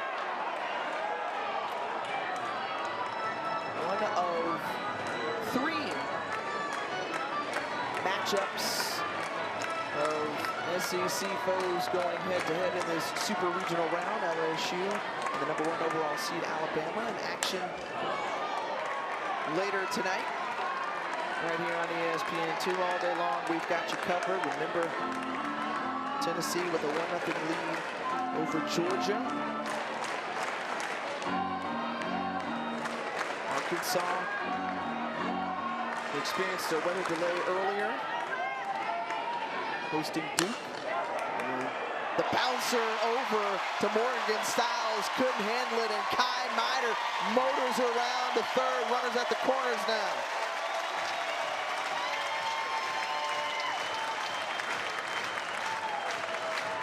The second time we've seen Mississippi State's defense get eaten up by a tough hop. And now all of a sudden they've got to face this. Kendall Wells, the freshman, 38th home run of the year, Tiffany. It's always a matter of time, a ticking time bomb at the plate. Smoothest, most powerful swing on this team. I was gonna say, guess who's as up? It's Kendall Wells. She only had a home run last week, and that was her lone hit of the regional round. And then she's bust through with a single back in the first, and of course that 2-run homer, as you mentioned, That gave OU the lead in the third. He did rule that swing from Ella Parker an error at shortstop.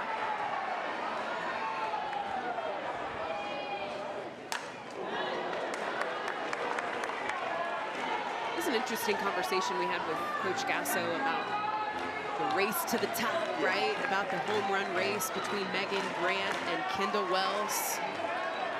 Said it was a monkey on her back for a long time. She didn't want any part of the conversation. And how challenging is that if you're coming in your freshman season, you're just wanting to ball out, have a great time, contribute to wins, right? And all of the external forces coming your way about that home run chase. Wells drops this one into left field. 84 RBI this season for Kendall Wells. Load up another run for the Sooners, now up 6-2. This is the race, right? NCAA single season record. Megan Grant, UCLA, 40 home runs on the year, 2 behind her, Kendall Wells, and they've been neck and neck all season long. This has been the stars, right? The two big bats. The difference, I think, too, that we can't not talk about is the fact that Kendall Wells is a freshman. Yeah, no doubt. And they were chasing Lauren Espinoza, who did it decades ago at Arizona. So that was a chase that everyone was just tuned in on. And then Kendall sat at 37 for a while. Boom. Megan races past and currently has the lead, but now it only frees up Kendall to just keep playing free. That was exactly the sentiment from Coach Gasso. It almost felt like an exhale for Kendall Wells when she saw Megan Grant kind of take the reins of the home run race right now. That, hey, great. I'm going to ask you this question because Jocelyn Alo was NCAA's home run queen. You think about Lauren Chamberlain, who came through to do it before, but when you think about a player like Kendall Wells, you say a generational talent. That's the word that Patty Gasso used as well. What does that mean?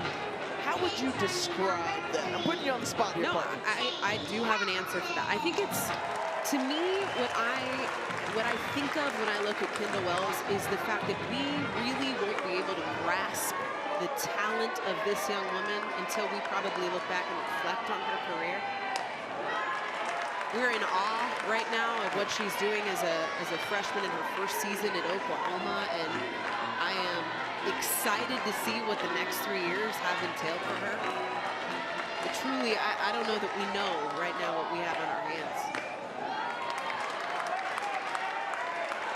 She gave kind of a warning, right, when she broke the SEC home run record. Mia Davidson, the home run queen, who used to play for Mississippi State, was a part of that number. So she, boom, hits that. And then the NCAA single season record for a freshman. Did that against Texas back in April. And then the OU record, she was able to surpass as well, of 35 that was previously held by Jocelyn Alo. As Gabby Garcia goes down swinging, amen, with her first or second strikeout of the game. Nice response, too, from Amen. I think she's doing a nice job of carving up the corners. And, you know, I had asked this in the mid-game interview with Coach Ricketts of what is the challenge here for Amen. And it's, one, keeping the ball in the yard, but two, getting ahead early. You do have to manage the strike zone and stay aggressive, even against a team like Oklahoma. Styles able to handle this one cleanly this time, and that ends the inning. A couple of runners left aboard, tacking on a little extra insurance. It's 6-2 OU as we head to the fifth.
And taking a look at the Knoxville Super Regional, well, it's the Tennessee Lady Vols with an opportunity to punch their ticket to the Women's College World Series. It'd be the first to do so. They were able to down Georgia in game 1, and Carlin Pickens, who had a complete game effort, we saw in yet another outing with 10 or more strikeouts in an NCAA tournament game. As the first batter, Kiara Sells, retired for the Bulldogs. But just Carlin Pickens and the story that she has been, it's been fun to watch her throughout her career. Setting a record with speed of 79 miles an hour, chasing that 80-mile-an-hour mark. How about the importance of the home run, too, at that site? All runs scored yesterday were off the run. Morgan Bernardini, the pinch hitter, coming in. Another one of those players for Samantha Ricketts, who, again, just took limited at-bats earlier in the season and then just has continuously been infused into the lineup this year. She had a breakout season last year. Both starts, first 2 years of her career, but have earned her opportunities.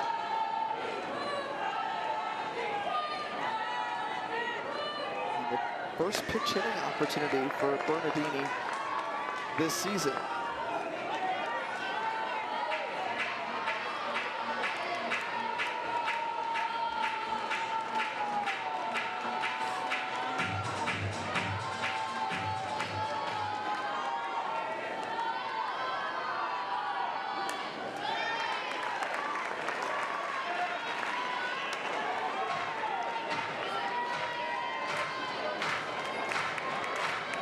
Elkville, Illinois.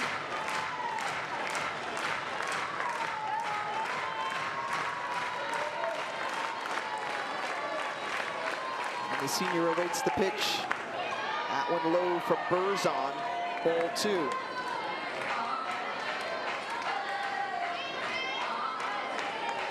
Talked about Mississippi State, one of the 3 unseeded teams coming into the Super Regional round. UCF, who takes on UCLA later tonight. Here's another one of them. As that one sneaks through. And the pinch hit single for Morgan Bernardini. That's exactly the approach you have to take against the drop-off. Burzon low in the zone. Number 22, Peyton Silva. You can't be early. You have to see this ball late in the count in the stance. She hits that one almost off the back knee, right between that 3-4 hole. First hit allowed for Sydney Burzon since coming in relief. And that one, great glove from Gabby Garcia. We talked about just how amazing she is as a defender, and the special talent showing off right there. Again, makes it look so easy defensively for Gabby Garcia. Covers so much ground at shortstop, goes up that 5-6 hole and still gets the lead out at second base.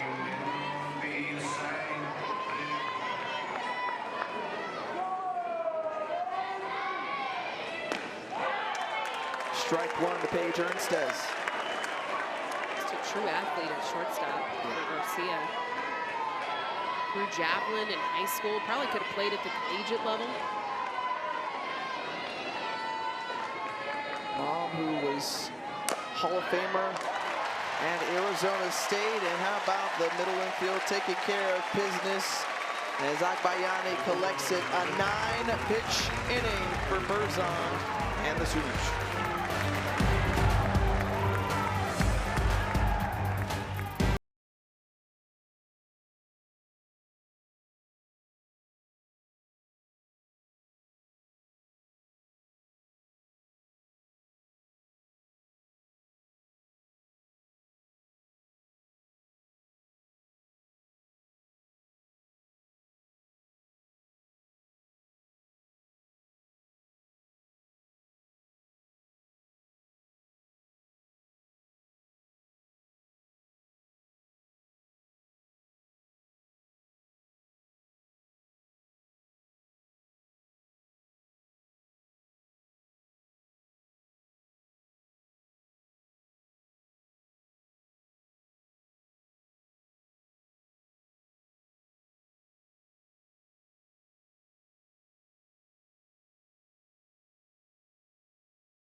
Athletes Unlimited Softball League.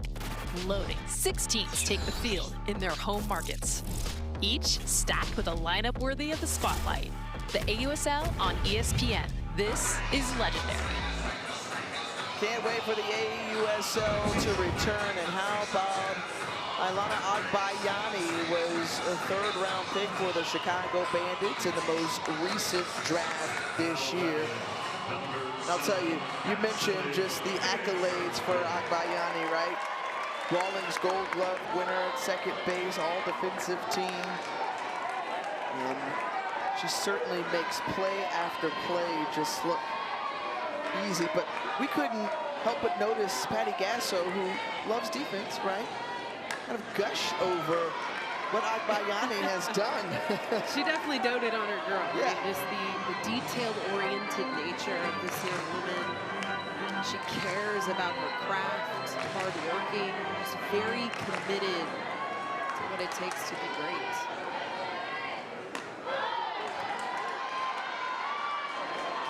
A player who just plays mistake-free softball. You see there having a quick chat with JT Gasso, the associate head coaches, as Cassidy Pickering goes down swinging. 3 Ks for Amen. This one up in the zone. We saw Cassidy Pickering take almost that exact same pitch yard earlier this game. So to challenge her again upstairs, gets her to swing up and under that pitch. In last-minute notes that Agbayani was getting from JT Gasso as she's standing on deck with Abby Dayton now at the plate.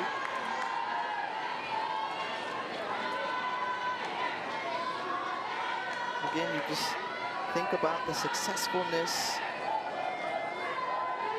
of these batters, due in large part to JT Gasso and just his preparation and the way that he has each batter prepared for whatever. 10th season at Oklahoma, 2nd as an associate head coach. And in his 10 years at OU, this is an offense that has averaged 7.7 runs per game under his oversight. Very one-on-one individual nature with his coaching style.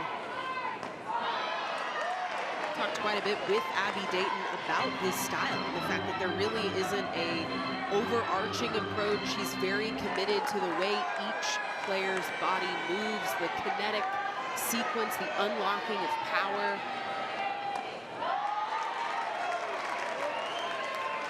And obviously, the proof is in the pudding, right? The way that Abby Dayton has flourished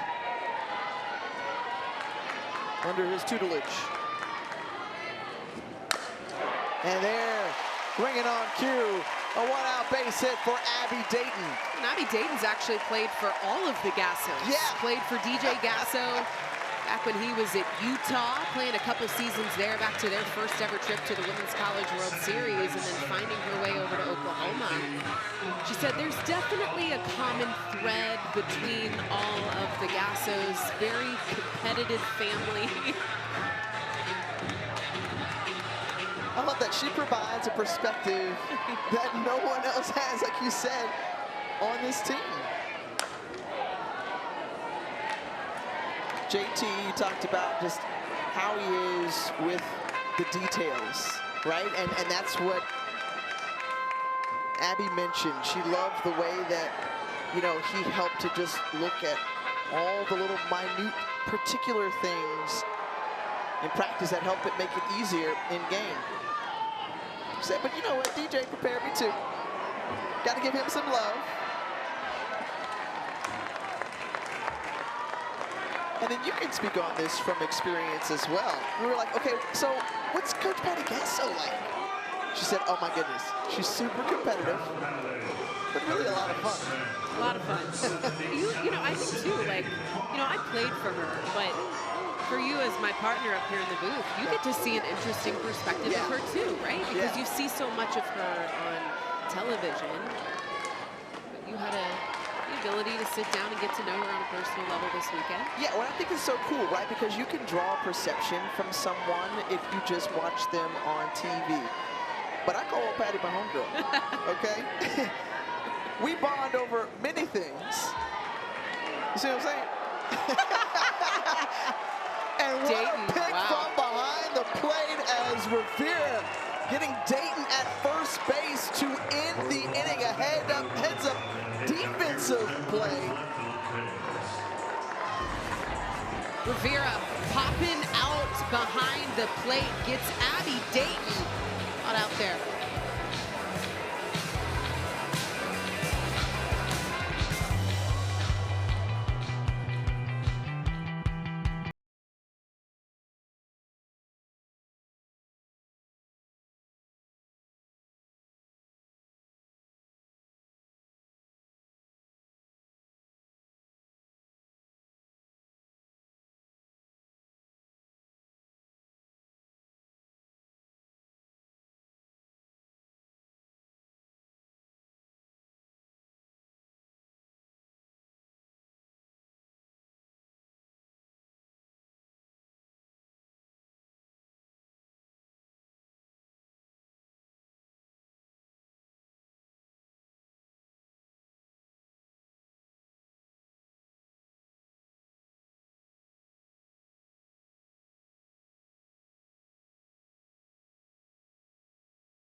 Mississippi State, after going 3-0 for the first time in program history in the regional round, bringing their good luck charm from the Pacific Northwest. Hey, Broccoli guy Jim was in the stands when Alyssa Fairclough threw that no-hitter, first time in postseason history for Mississippi State pitcher. And you know what? Just a hardcore fan that has remained committed, made the trek from Seattle to Norman, and like, he's a big deal on social media. They even have the Broccoli in the dugout. They advanced from the Unicorn, right, to the Broccoli, and Ali Supin, who is the leader of that dugout for the Bulldogs, really helped to keep this new tradition alive. Even Broccoli's shirt, as Des Rivera starts off the inning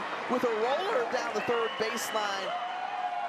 And it goes into the corner in left field. So after that great pick play to end the inning, now she gets a stand-up double. I mean, that's how you take momentum and run with it. You get out of the inning defensively with your great arm behind the plate, then you come up and smack one by Sydney Barker at third base.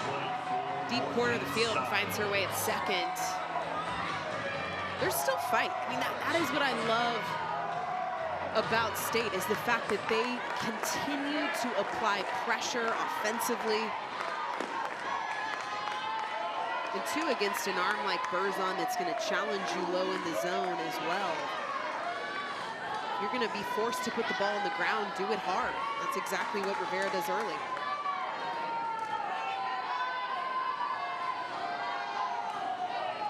Back to the top of the order with Morgan Styles. 1 ball and 1 strike to Styles. I mean, two then Do you feed off of the energy of the Broccoli guy, Jim? I gotta say, Broccoli guy has been out here since an hour and a half before this ball game started, and he's danced the entire time. It's the first time I think I've seen him take a break. Yeah, well, you know, it was really nice weather in Eugene, right? A little different scenario here in Norman, but chumming it up with the crowd. I mean, he's got plenty of fans coming his way. We expect to see him out here tomorrow and wearing a Mississippi State shirt tomorrow, as he's been gifted one, and this is just a glimpse into what Broccoli guy is doing here in Norman. I mean, he's drawing in the fans. Yeah, he's got a following, that is for sure. I want you to try to move like Broccoli guy Jim, 8 months pregnant, for an entire inning. We should capture that and do side-by-side comparison. You know what? Don't test me with the good time, girlfriends. You know I'll take you up on that bet. Shout out to Jim Stewart Allen, really big baseball fan, follows the Seattle Mariners, been doing it since 2016. The fact that it's just caught on so quickly. I think they bought like 30 or 40 pounds. 40 pounds of broccoli. Yeah, it actually was Paige Gould's dad. She called her dad and said, look, I need you to go find some heads of broccoli. 40 pounds of broccoli later, the dugout was full of broccoli, and we still got broccoli in the dugout. Still broccoli. High in, you know, fiber, vitamin C, something like that. Pinch hitter up for Mississippi State, Abby Grace Richardson, a senior out of Brookhaven, Mississippi.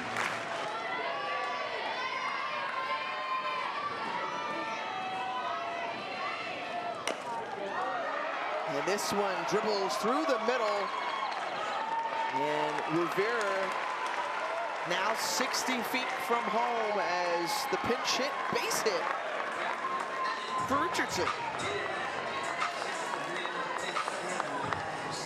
I love it, just the dig in, right? And then I know that there was Nadia Barbary's family. You know, you've got Broccoli guy Jim, Nadia Barbary's family. Dad comes through with the fedora hat. There are all kinds of props and just whatever. We thank both Irving and Shannon for their service, having served in the Air Force.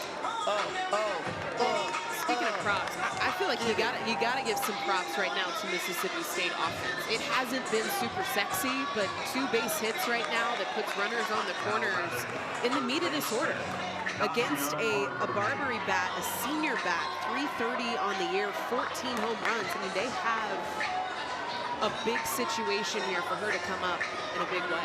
And she's the RBI leader. She's top 10 in her career in home runs and RBIs in a Mississippi State uniform. And you asked her too just about her commitment to stay with this program and how important it was for her to play at Mississippi State. Committed freshman year of high school and has bared witness, right, to the growth of this program, what it's like playing under head coach Sam Ricketts.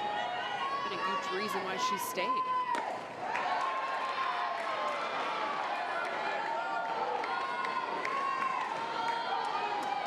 And there are a lot of players who are celebrated, but that's a story that you love to hear. Understanding Sam Ricketts, Samoan background, core family at the heart of the culture for Mississippi State. Someone who is just committed to bringing the best out of her student athletes. And Barbary has certainly benefited from that. 3 career home runs in the NCAA tournament, only trailing Mia Davidson.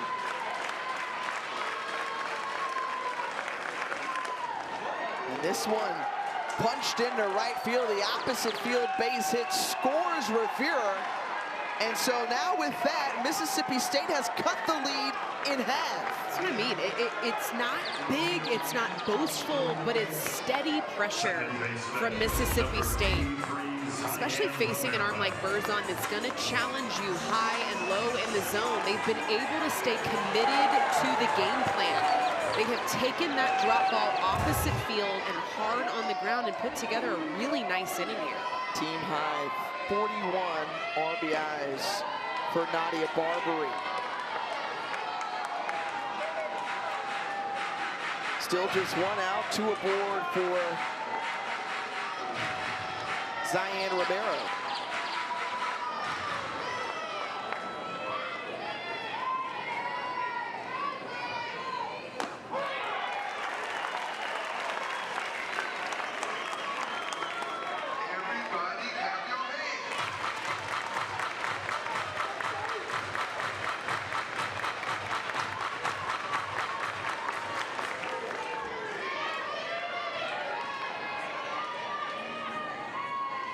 Pitch outside to Romero.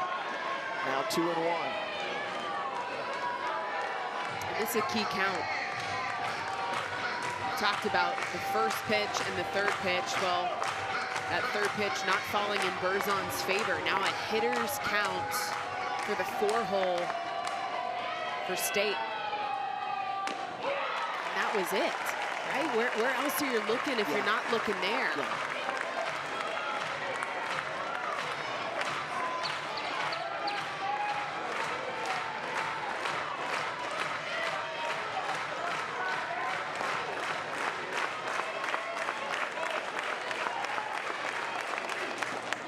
And goes down swinging. Berzon records the second out of the inning on that K. It's a big response. Look at how the bottom of that ball falls out of the strike zone. Starts at the front knee, falls almost to the back ankle. For me, Romero not swinging at that second strike. It's just right over the heart of the strike zone. First strikeout for Sydney Berzon since coming in relief for Miley Wachenio.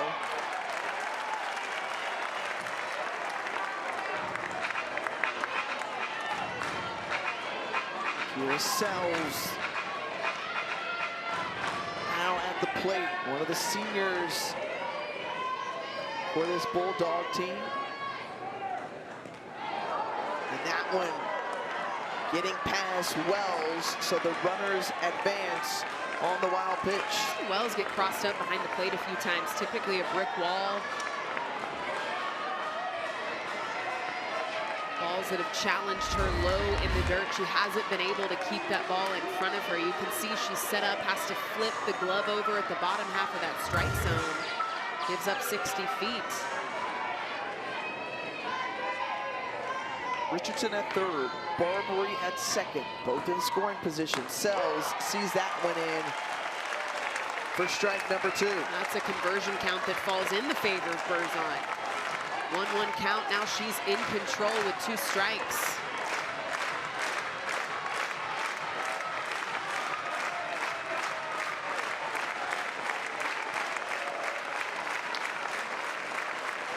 The pitch. And that one pulled. Barker couldn't handle it, and a run scores. So continuing to chip away at this lead. You talked about it here in the top of the 6th inning, as now within 2 runs of OU. He's been tested defensively. The wild pitch behind the plate for Wells allows Mississippi State to grab 60 feet, and then the miscue from Barker, who has been tested at third base. We have seen at least 4 hot shots to that side of the field, just past her at third. But it's that combination of the wild pitch, the miscue at third base, a very challenging day defensively for the Sooners. We saw a couple of errors earlier in this game with pitcher to start, Miley Wachenio, and now Sydney Barker not able to handle that one. Not sure how it's going to be scored in the meantime. A pitching change with The sophomore, Andre Lowry, now stepping in for the Sooners. The Indiana native who picked up a couple of starts last weekend, got the win against Michigan in that regional round. And OU's win leader. When talking to Lowry, Tiffany, we had asked her about, what has to happen in order for this pitching staff to be successful. She specifically said we have to feed our defense. We have to limit the free passes.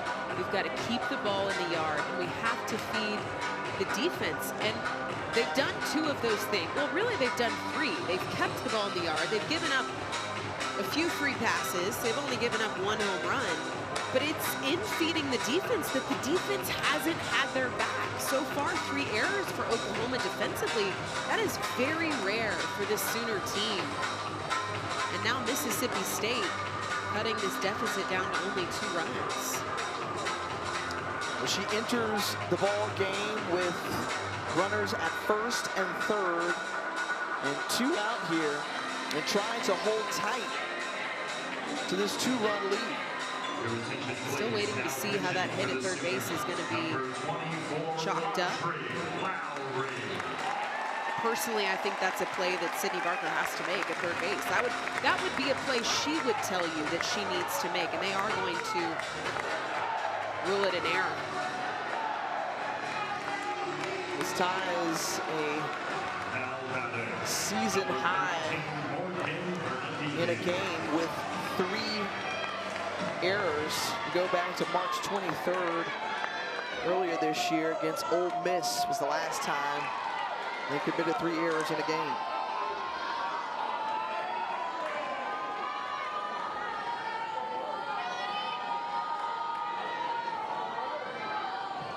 Morgan Bernardini, who had that pitch and single last inning, that one getting past Wells, and just like that, the Bulldogs are within a run.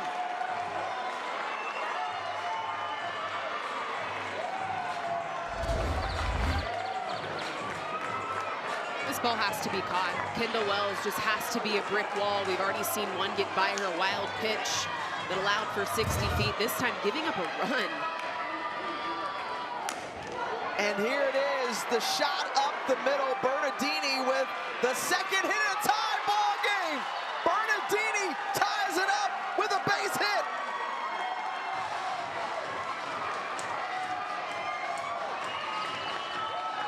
Wow. I've already said it, I'm gonna say it again. It is the steady, consistent pressure from Mississippi State that I am so impressed with. It's not flashy, it's not big, but it is consistent and it is fundamental. Fundamental swings, managing at bats. This is a very compact, straight to compact cut from Bernardini, and it gets the job done. We've got a tie ball game, folks. If you're just tuning in, it was Mississippi State that scored in the top of the 3rd inning. And then OU unloaded with 5 runs in the bottom half of the inning. 3 home runs in that inning alone. They tacked on some insurance the next inning. But Mississippi State has continued to claw its way back, fight its way back to remain in this game. And when we talked with Sam Ricketts, she told us, look, our team has nothing to lose. Nothing. Right? Everybody knows that the pressure is on Oklahoma. 8 national championships, the 3 seed in this year's tournament. So we're just gonna go out there, play and have fun. And the way that they have responded has been exactly what Ricketts has hoped. Abigail Stevens gets underneath that one, sends it flying into left field, and that ends the inning. But not before Mississippi State hangs a 4 in the top half to tie the ball game at 6-all.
The NCAA Softball Super Regionals are presented by Capital One.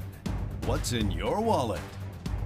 Well, we saw dominance like none other from 2021 to 2024.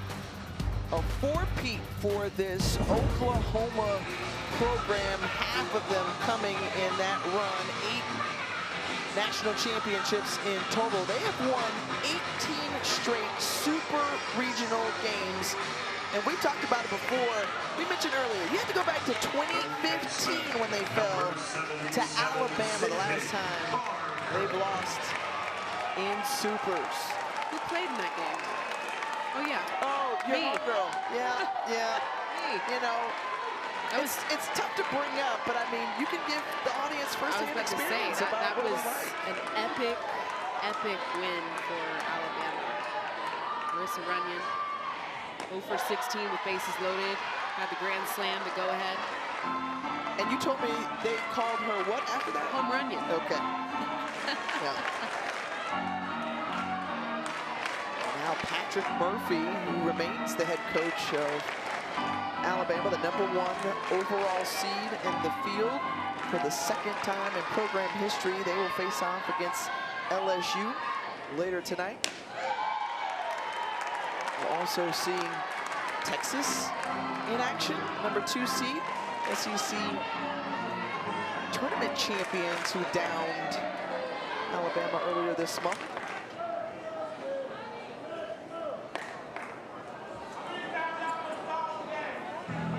It looked like an object came onto the field in right, so that's why you see the delay. Sydney Barker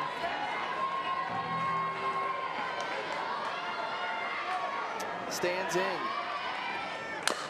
Barker, who smacks it through the middle for a base hit. Well, Monday, catch some afternoon Major League Baseball on ESPN. The Yankees head to Kansas City to take on the Royals. First pitch at 3:30 Eastern. You can catch it live on ESPN, and you can also watch the game streaming on the ESPN app. Sydney Barker helping herself out after getting challenged at third base. Works her way on and turns this lineup over to Kai Minor. Minor, who has reached base safely each time at the plate so far today. Single her last time up, a walk. And reached on an error as well. She scored 2 runs already today.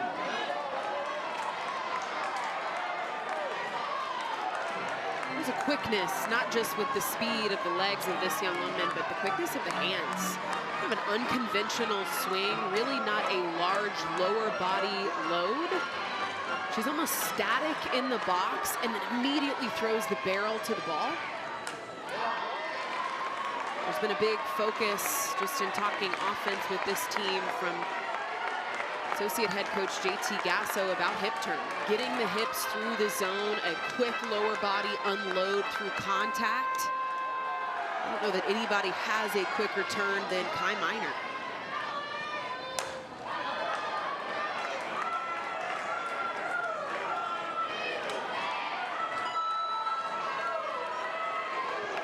A player who just consistently has produced for OU this season. She had 13 hits in her last 8 games coming into today and unloads on this one into center field, and a great snag by Tatum Silva, who was all the way to the wall of the warning track.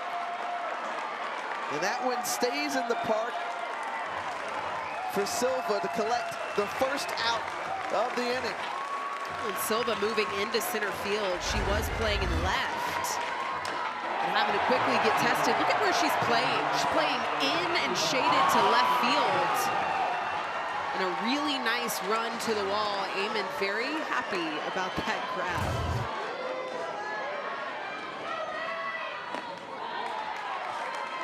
Now Ella Parker, but big ups to Tatum Silva for making that play. The Bulldogs have fought their way back in this one to tie it up at 6-all.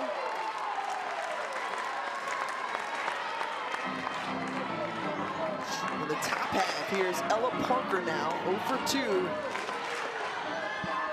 today. Little check swing, and it goes foul.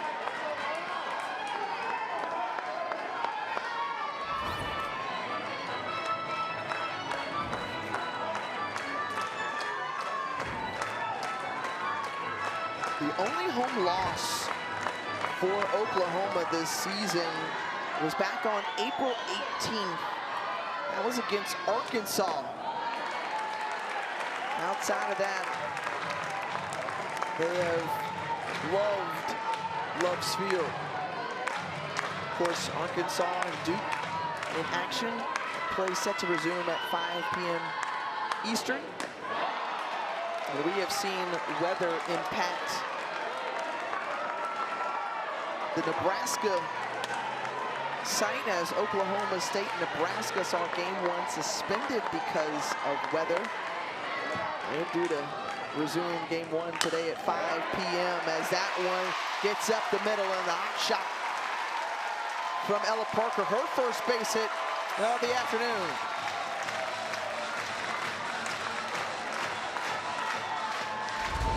Compact, more fundamental approach here from Oklahoma. A couple base hits. We get something going here with less than 2 outs on the board, and now we are entering into the meat of this order. Kendall Wells, homer back in the 3rd. And sensing that this could be a critical time, Taryn McKinney comes to the circle. Just have a conversation. Excellent pitcher. In her days at Arizona, winning a couple of national championships. Remember her team when she was the head coach of her alma mater. Bounced Mississippi State in their first ever regional appearance, super regional appearance. And now she has been on staff, and Sam Ricketts knows the value that she brings, having to manage 7 different arms on this staff. And the beauty of that is being able to go to multiple arms that she can call on and trust. And Paige Gould is obviously one of them. You know, I think it's important to remind our viewers at home that this is a very 50-50 team. There's 13 returners, there's 12 newcomers, and a lot of those newcomers coming in the circle. One of those being Paige Gould as she steps in. Layla Amon, who stepped out, was also a Middle Tennessee transfer coming into Mississippi State, as well as Faircloth, who started this game at Troy transfer. And so now it's Paige Gould, low 60s, coming over from Chattanooga, mid-major school, and has had to really adjust pitching in the SEC.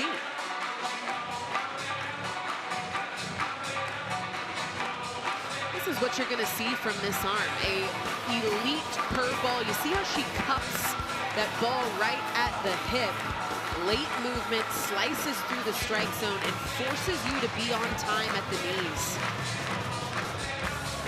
A really interesting conversation with her yesterday about that transition from the mid-major to Mississippi State, and said, look, I have had to learn that even when I pitch my best at this level, sometimes you can still lose. It's that good, it is that tough.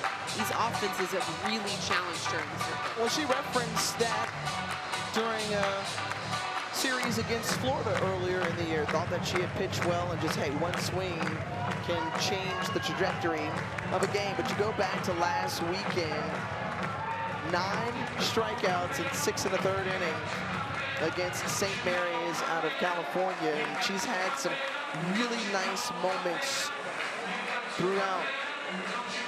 Team high in starts, also knowing that she's going to try to come in relief for Layla Amon, who did a nice job bridging this game from the start of Faircloth to Amon and now Gould.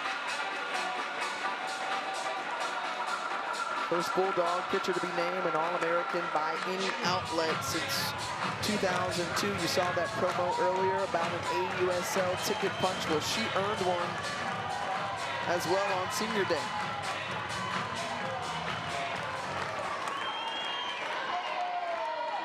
And she faces off against Kendall Wells, who blasted into center field, her second home run of the game.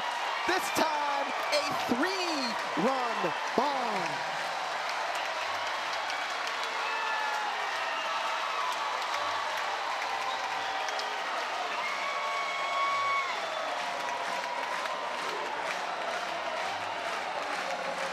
Talk about doing your homework. I think this freshman saw one pitch. One pitch. Look at where this is on the outer half of the plate and knew it immediately. The energy, the celebration. I mean, there is just a maturity to this young woman, an unapologetic confidence, a freedom, Tiffany, at the plate that you feel from Kendall Wells. A career high 4 hits in this game.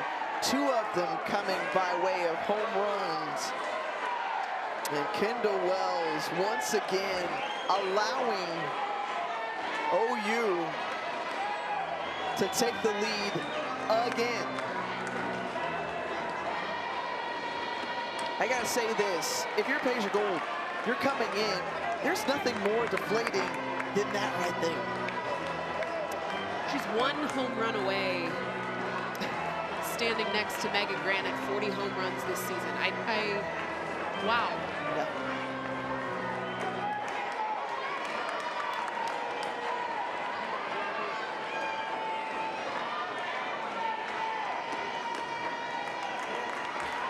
And now Gabby Garcia stands in with a 2-ball, 1-strike count.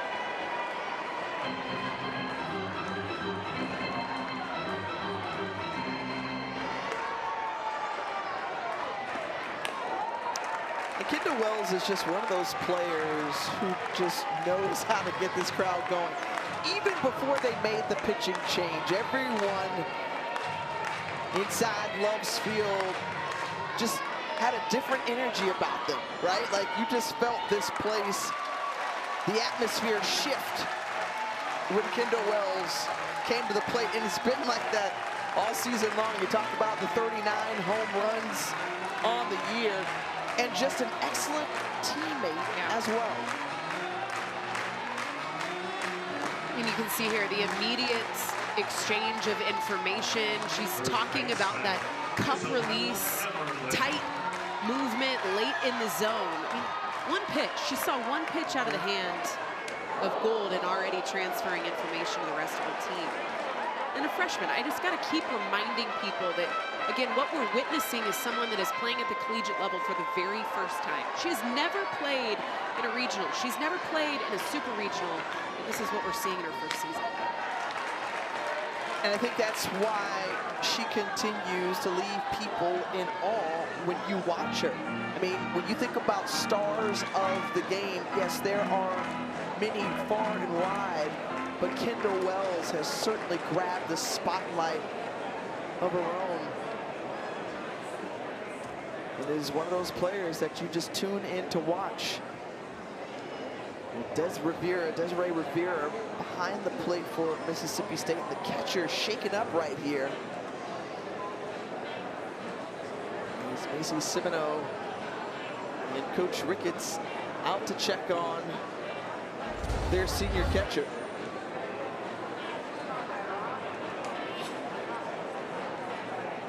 A little bit slow to throw back to Peja Gold. You can actually see Peja ask for time because she sees the delay from Rivera behind the plate. I don't know if this is hamstring or ankle. You can see the wince behind the plate. Man, these catchers just take a beating back there.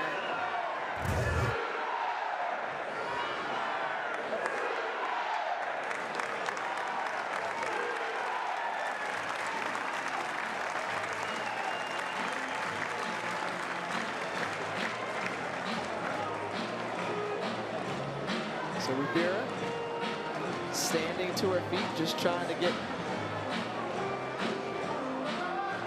settled back in as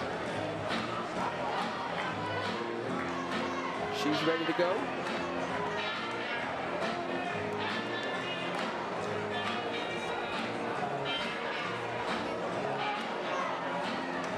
So Desiree Rivera from Chino, California, came over from Iowa.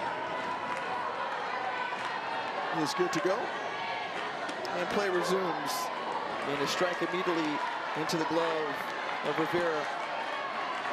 Now 1-2 to Isabella Emmerling.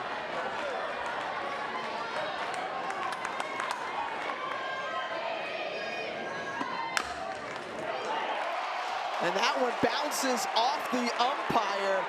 And they talk about the hot shot, a little rundown here as Gabby Garcia is caught and she's tagged in the rundown for the second out of the inning. Interesting sequence here. And third base has been getting hammered all day. This one looks like it bounces off maybe the front of the bag or takes an awkward hop in front of Barbary at third. Gabby Garcia getting caught between second and third in the rundown. Tagged out, and still an opportunity here for Oklahoma with Pickering at the plate. And bringing in a pinch runner is Tia Malloy. Comes in for Emmerling. Malloy, the sophomore, out of the state of Washington. Remember, her sister Kiki was an All-American at Tennessee. Emmerling making it a point to run up to Cassidy Pickering again to exchange that information. You mentioned, and you saw Coach Gasso talking to us about that in the mid-game interview about, hey, this team, even though we got one hit in the first inning, we are talking hitting. We are exchanging information to make sure that we're going to ace this test at the plate. A critical part of the exam here is they have certainly found a way to respond each time.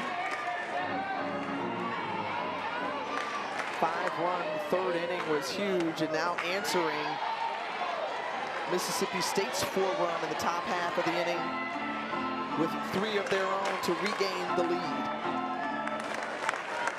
Aaron Miller, Tiffany Green here with you from Norman, Oklahoma, the Super Regional Round, Game 1 of the best-of-3 series. The winner of this series will go on to Oklahoma City and punch their ticket to the World Series. 16th consecutive Super Regional for Oklahoma as Pickering is aboard with a walk. This is what makes a 3-game series so interesting too, Tiffany, is the fact that now both of these offenses have seen 3 arms from the staff of both Mississippi State and Oklahoma. You've got information, right? You have info, you have scouting now, you have experience of facing these arms with game time reps. How then do you bring something different the second time you face it?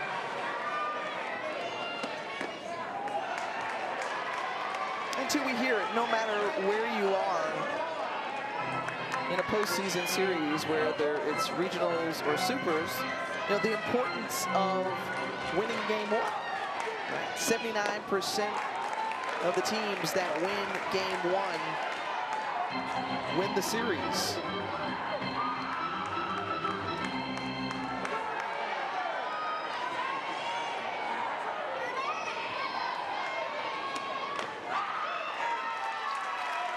That clips Abby Dayton to load the bases here. With Akbayani coming up to the bat. Managing the strike zone was something that Peja Gold talked to us as an importance. In her outing against Oklahoma, she was going to have to be particular about location and execution of pitches, and it has posed to be a challenge for her first time through this order. And right now,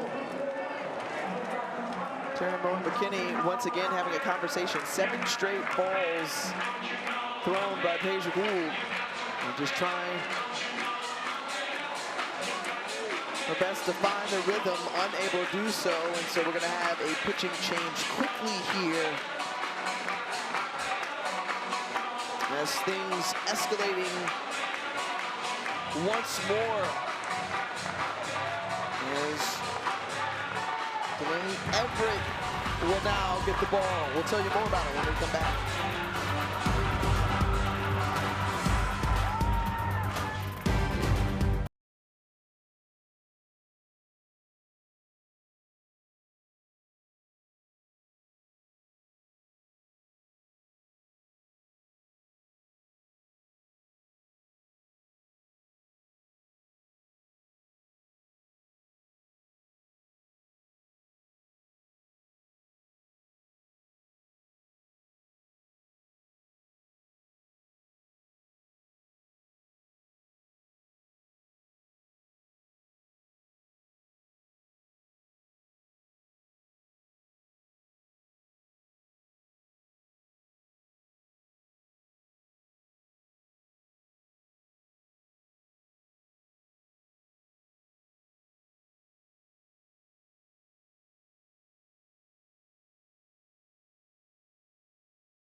Well, thanks so much and welcome back here to Norman. The junior Delaney Everett out of Oakdale, California. The fourth different arm that we've seen in the circle for the Bulldogs. I think that's something you got to talk about, is showing your cards, which has been an area for Mississippi State that they've had to really focus on, is pitching this year. They knew they had to reload the pitching staff, 7 deep arms in that bullpen, and they've already shown 4 of those cards here in game 1. Alana Agbayani up to bat, the only OU starter without a hit in this game. Perhaps she's due here with the bases loaded here at the bottom of the 6th.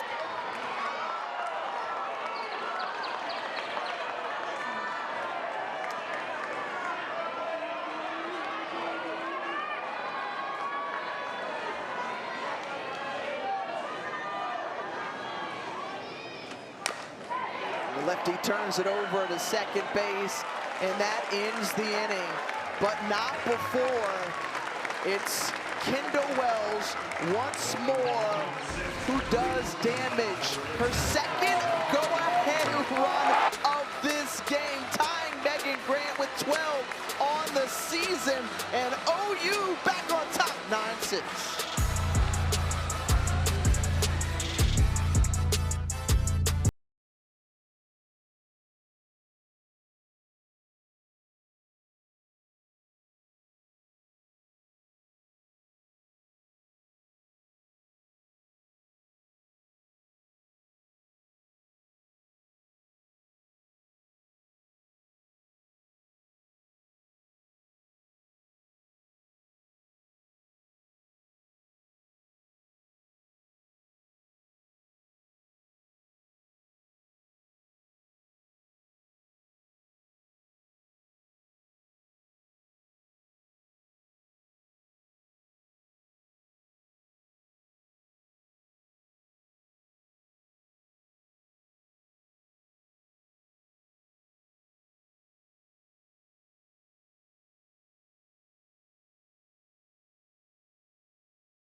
back here on the Supers Weekend in regional, and Oklahoma, who has had an answer every time Mississippi State has put up a run.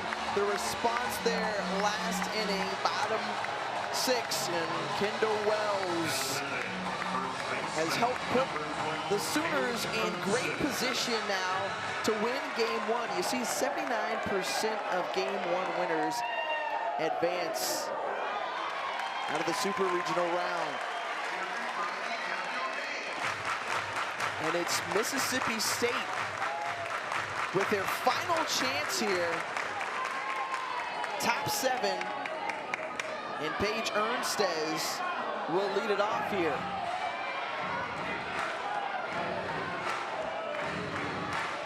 Sam Ricketts, former OU softball player, wanting to see if her team can mount a comeback.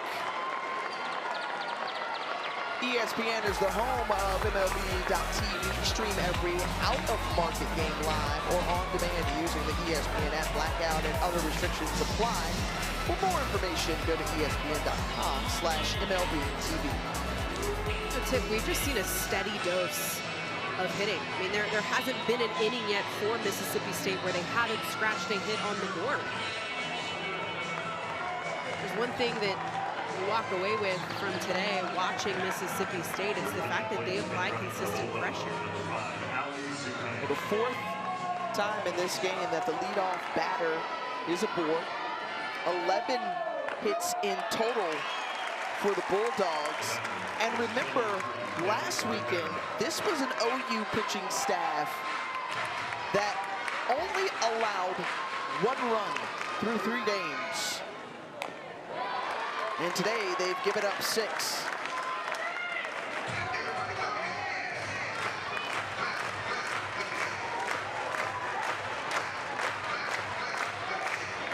But the most important stat, they still have a 3-run lead as Des Rivera at the plate. Remember, she doubled her last time up, had that solo shot back in the 4th to try to author a comeback. They were able to tie it in the 6th, and there another base hit as that one goes through the right side. The oppo single for Des Rivera. And you said it before, nothing sexy. No. Nothing over the top, but just steady and consistent for this Mississippi State lineup of hitters. Fundamental. This is the 3rd inning where they've had 2 or more hits. And it's this, I think, the mentality of just like pass the bat. Don't be the last out. Continue to put together hard swings on the ball. That one just foul past Emerling. It's not like this team doesn't have pop. They've got power. A couple in the starting lineup that have 14 home runs. I mean, they definitely can get the ball out of the yard, but this is a team that has to stick to fundamental offense.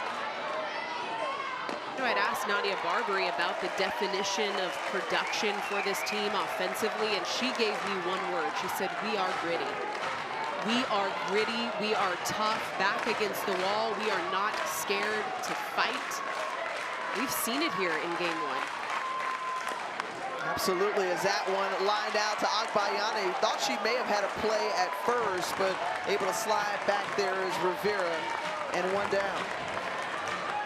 Thought for a second there, Rivera was gonna get picked off. Look how far she is off first base, and shocked that Agbayani didn't at least attempt the throw.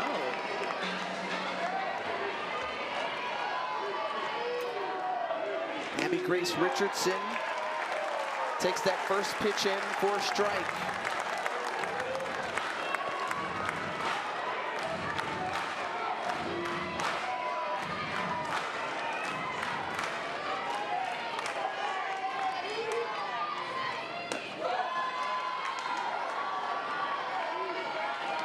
Now 1 ball and 1 strike to Richardson. Remember, she was pivotal in coming up with that 1-out base hit last inning to start the rally for the Bulldogs. There's another conversion pitch. You know, two categories Oklahoma's tracking in the circle is first and third pitches of the count. That one falling in favor to Richardson, and now a hitter's count for her to step into. Good piece of hitting there as that one goes to the wall. A gapper and scoring a run. The RBI double from Abby Grace Richardson. This is the importance of that conversion count, Tiffany. I mean, the fact that that pitch just before was a ball, now all of a sudden Lowry has to come into the kitchen of Richardson, and this is just too sweet over the strike zone. She hits this in the left field gap. Quiet production, but steady production. Just the name of the game right now for the Bulldogs.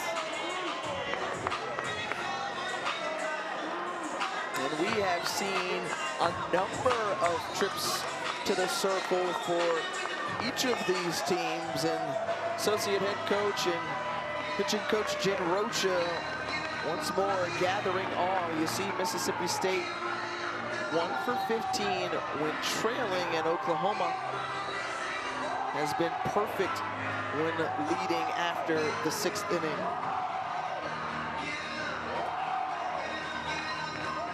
So Jen Rocha just trying to remind Lowry, hey, 2 outs away from ending this one and potentially picking up a game, 1 win. If she can retire the next 2.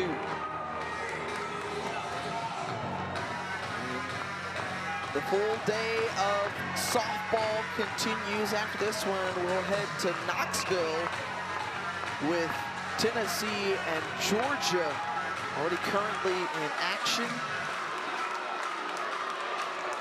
And Tennessee trying to make another trip to the Women's College World Series. They are 1 win away from punching their ticket.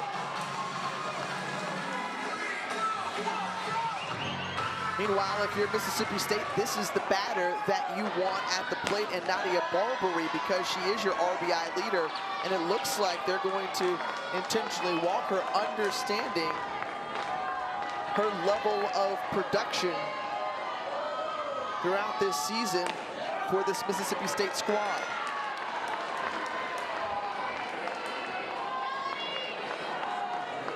So they're going to elect to load the bases and take their chances with Zion Romero to try to see if she can bounce into another double play. Remember, she did it back in the 1st inning to end the inning.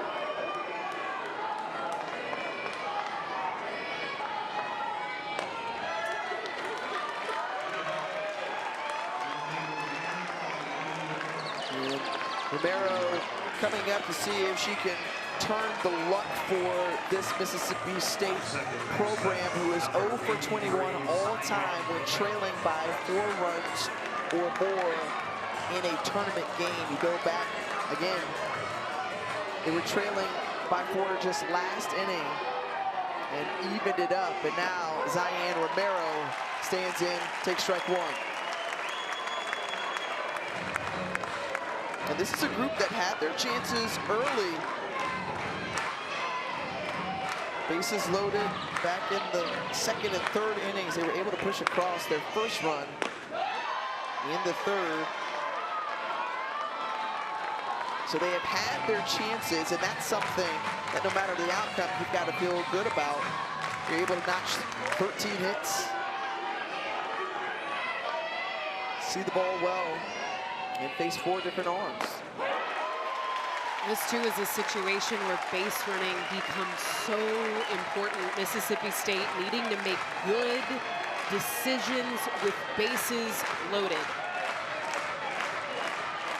It all started with Paige Ernstez to lead off with a single. Des Rivera, another single. And this one gets past into right field, and driving home the run is Zion Romero. Zion Romero now has Mississippi State 1 run closer, still bases loaded, and 1 out. This feels just like a game of pepper right now for Mississippi State. These aren't big swings, but they are crucial swings. Again, it's seeing the ball deep into the stands. This is a squad that has not been scared to go opposite field. They are on time, they are fundamental, and they are applying pressure to Oklahoma, which frankly has struggled defensively today. 3 errors for OU's defense. And Mississippi State has taken advantage of the miscues. Just a reminder, Mississippi State in search of their first win in Super Regional play in program history. Meanwhile, Oklahoma, who has won 32 straight during the NCAA tournament at home, that streak is on the line, and you have to go back and remember it wasn't that long ago in the SEC quarterfinals where Oklahoma had a 5-run lead and Georgia came back to win that one to provide an early exit for the Sooners. And that timely base hit for Romero, her first of the game, now sets up Kiera Sells, who is looking for her first biggest hit of the afternoon. 0 for 4, and well out in front of that one. Count now 1-1. This is back to one of those conversion counts. The second pitch she gets. Now it comes to that third pitch. It's been a pivotal pitch for this pitching staff in order to take control of counts.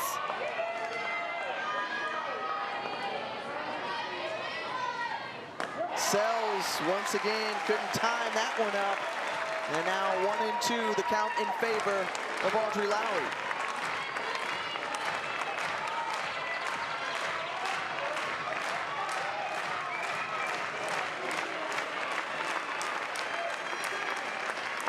Sells awaits the pitch, that one low, blocked by Wells behind the plate.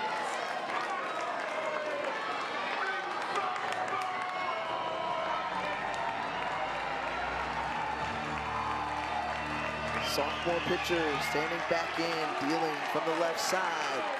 The 2-2 pitch on the way. And well out in front and records the strikeout. Huge K there for Audrey Lowry, her first of the afternoon. Big time strikeout for the sophomore. Upstairs, we saw the drop ball. We saw that Sells was way out in front, low at the knees, and then Lowry changing the eye line up above the letters for the swing through in the K. Remember, it was Bernardini's swing the last inning that tied the ball game up at 6. She has done a nice job since coming in to pinch hit and then holding real estate in the outfield for the Bulldogs.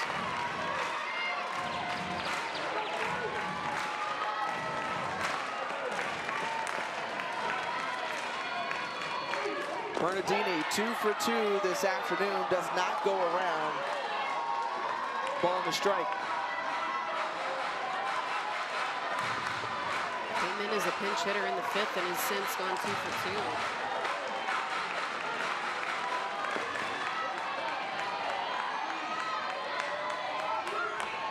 2. Pulls that one foul down the left field line. What is the timing issue right now? We saw Sells early on 2 swings. Bernardini now way out in front of that pitch. And Lowry in control of this count with the ball and 2 strikes. Mississippi State down to their final strike. 2 outs, bases loaded. Morgan Bernardini sees that one low for ball 2. Audrey Lowry trying to end this game, give OU a win. Her pitch coming up now inside for ball 3. So now the count draws full here to Morgan Bernardini. And again, it's worth reminding you that Bernardini is one of those bats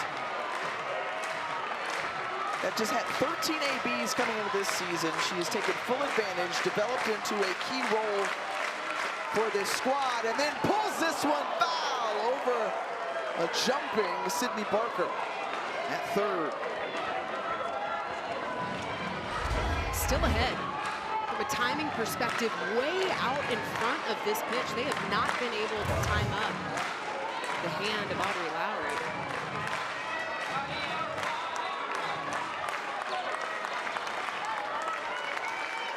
Another payoff on the way. Inside and walking home a run to tie the ball game. A great AB from Morgan Bernardini. I know you hear the stands.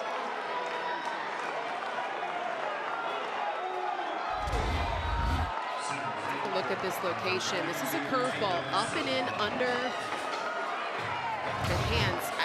Wow, very, very close call. Yeah, and gutsy for her to stand in and take that pitch.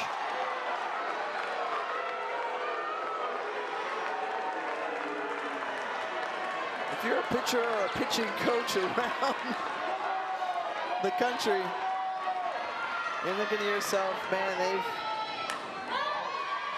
got a tough job there in the circle just because we have not seen the most forgiving strike zone throughout this NCAA tournament.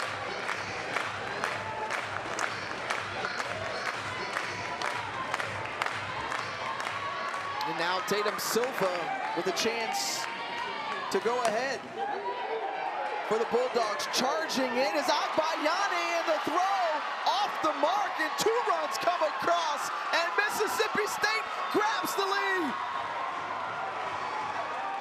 You've talked about it all game long, the defensive errors and miscues for Oklahoma, and coming back to bite them here in the top of the 7th.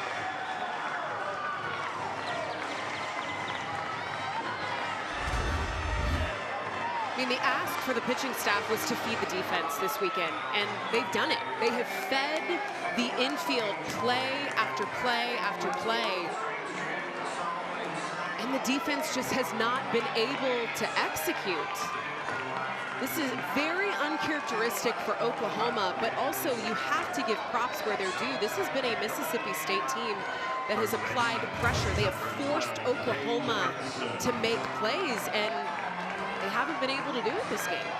A season high 4 errors for the Sooners defense. Agbayani, who's usually sure-handed, couldn't get that one in time. So now they've hit around in the order, and back to Paige Ernstez, who started off this inning with a leadoff single.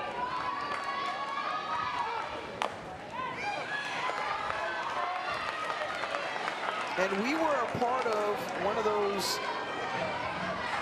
major comebacks and turnarounds last weekend in Texas Tech, doing something that was improbable. And now you've got Mississippi State on the verge of handing Oklahoma potentially their first loss in super regional play since 2015.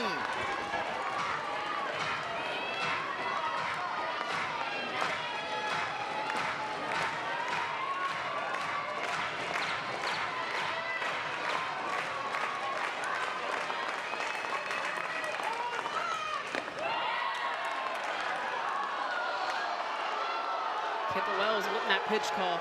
She popped out of the back of that catcher's pocket, wanting the punch out.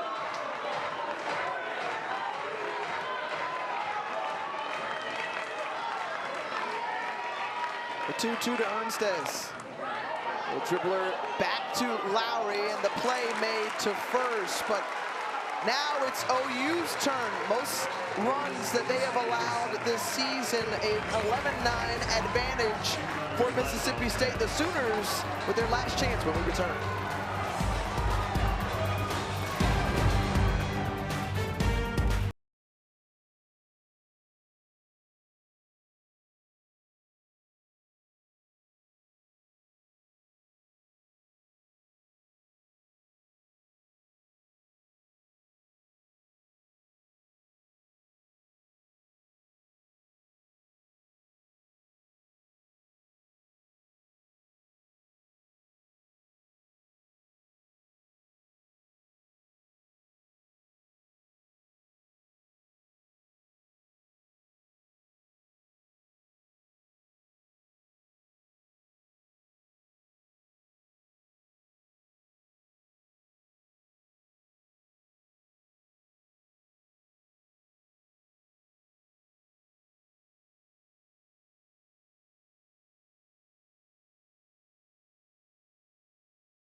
the never say die attitude from Mississippi State. They hang 5 in the top half of the inning to regain the lead and putting all the pressure on the number 3 national seed Oklahoma Sooners, who have not lost a super regional game since 2015.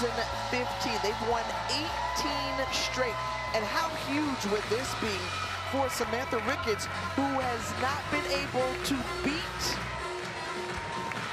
Oklahoma in 11 tries, and now has a chance at 3 outs away from Mississippi State getting their first ever super regional win.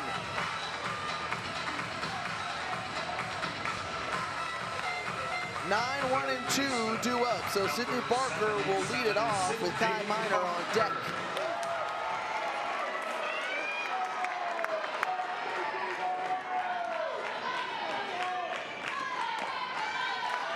It's the importance of game 1, right? 79% of the time, game 1 winners advance. And it is crucial, getting game 1 in the back pocket, taking that confidence into day 2.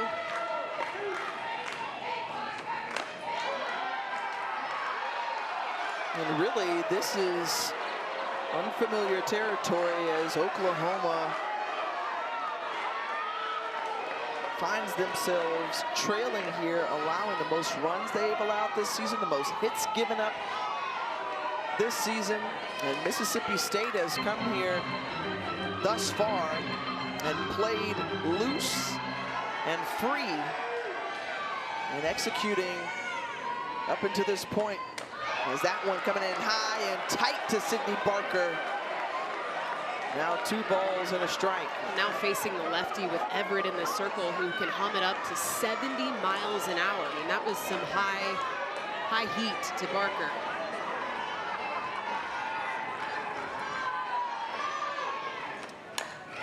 You gotta love this game 1 drama in the Super Regional from Norman. In a host of games being played throughout this weekend, all with sights set on Devon Park in Oklahoma City in a Women's College World Series appearance. Sydney Barker lifts this one into right field. Underneath it is Sells, and she collects the first out of the inning.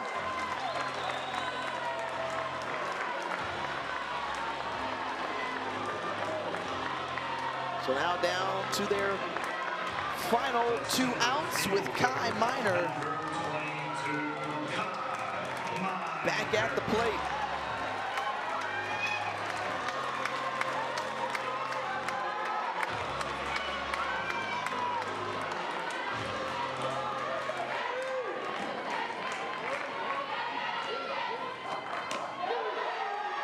And in there for a strike is, again, OU has won the last 15 super regional openers.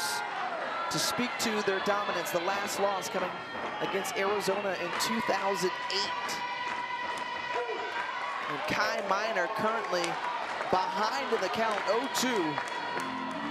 Excuse me, 1-1.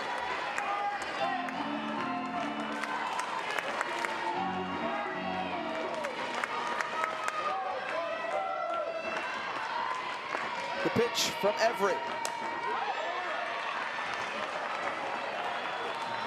Going back to Sydney Barker, who led off this inning, the importance of that out for Everett. Instead of having somebody on turning this lineup over, which is exactly what we saw unfold in the 6th inning. A 3-run shot from Kendall Wells. The importance of getting that first out for Delaney Everett, massive.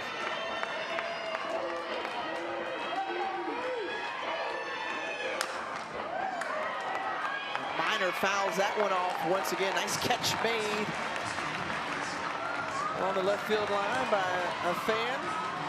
Nice spot, got to give it back, but certainly didn't even have to move much. Stayed seated and all.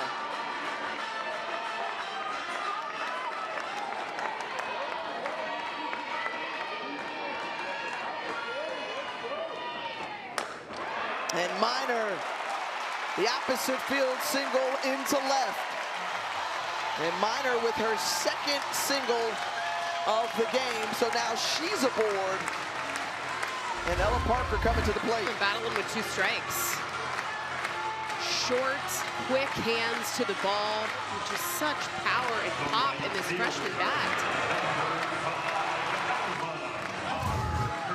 We talked about her being an NFCA top 3 finalist for National Freshman of the Year. She's standing on first. Her teammate Kendall Wells on deck is the other in that top 3. Already with 2 home runs in this game along both go-ahead bombs for the Sooners. But first, Delaney Everett has to deal with Ella Parker, who, as we mentioned, she's one of 5 different starters for OU with 20 or more home runs.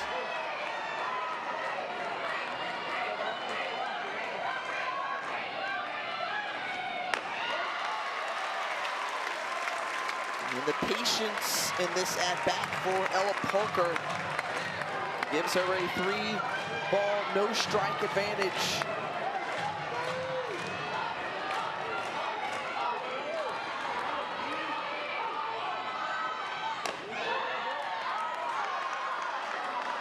Taking all the way, and now 3-1. Still got to be something she can handle. For Everett, who struggled at the corners. Also don't want to give up another free pass. Yeah, that is a nice location. Comes back in under the hands of Ella Parker. I mean, fearless to challenge that part of the strike zone in a 3-1 count. The game tying with 1 swing. Or can Everett retire? That was a very close pitch for ball 4, nearly exactly. And Delaney Everett can't believe it. She also can't believe what she saw earlier today. Home run 38 and 39 for the tremendous freshman, Kendall Wells. She represents the game-winning run at the plate. The fact that Everett didn't get that punch out now makes this at-bat even more daunting, Tiffany. The fact that, 1 swing, I mean, that is the power of Kendall Wells, as she can change the game in a single cut. And now 2 on for Kendall Wells. A decision here, what do you elect to do? Do you intentionally walk her, load the bases, or do you pitch to her? That's the thing, is behind Kendall Wells is Gabby Garcia, 22 home runs. There is protection all around this bat of Kendall Wells. 2 of the home runs she's had tonight have been the go-ahead, and she's got an opportunity to do it here, which would end the ballgame. I don't know if I'm taking my chances. My 1 swing, she has the opportunity to tie Megan Grant for the most home runs in the nation, currently just 1 shy with 39.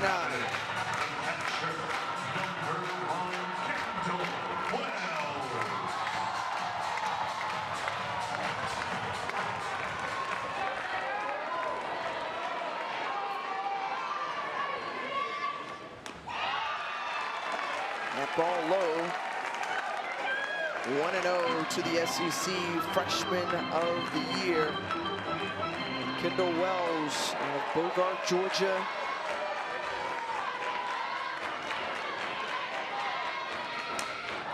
And this one, handcuffed her, gets underneath it, and a huge out here for Delaney Everett and the Mississippi State Bulldogs. After a perfect 4-for-4 performance to that point for Kendall Wells. Ice in the veins for She's Everett. out. My goodness. I mean, just the fact that they decide to go after, especially the fact that Everett didn't get that call against Ella Parker. It could have been so easy for her to shut down after that walk, and instead she hammers the strike zone against Kendall Wells. And could it be the second weekend partner that we see an incredible comeback The largest this season for Mississippi State. Only 9 teams have been successful when trailing by 4 or more runs.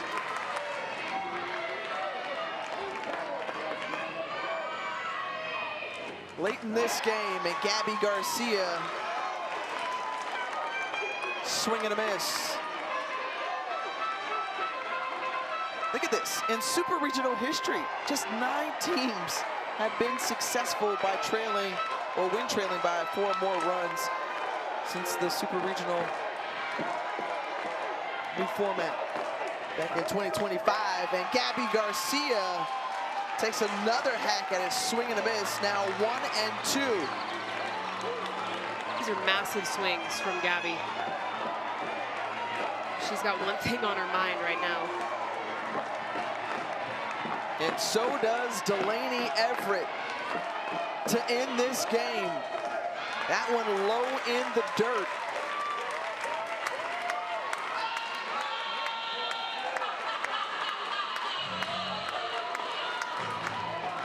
Two on, 2 out. A 2-2 count to Gabby Garcia. And got her striking out to Delaney Everett, and Mississippi State winning their first ever Super Regional win. What a moment for the Bulldogs.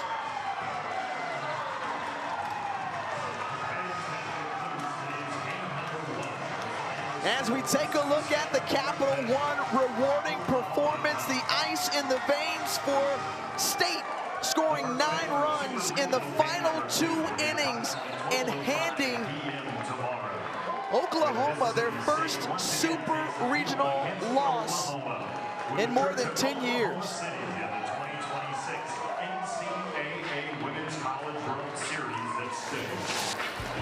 Taking a look at the bracket, it's Mississippi State who's 1 win away from punching their ticket to what would be their first ever Women's College World Series, which gets underway next week. You talked about the word that Nadia Barbary mentioned to you. Grit. Grit. Grit, consistency and grit. 15 hits that Mississippi State put together today for the comeback win of their life, Tiffany. An amazing performance for Aaron Miller-Thiessen. I'm Tiffany Green signing off from Norman as we send you to Knoxville with Tennessee and Georgia.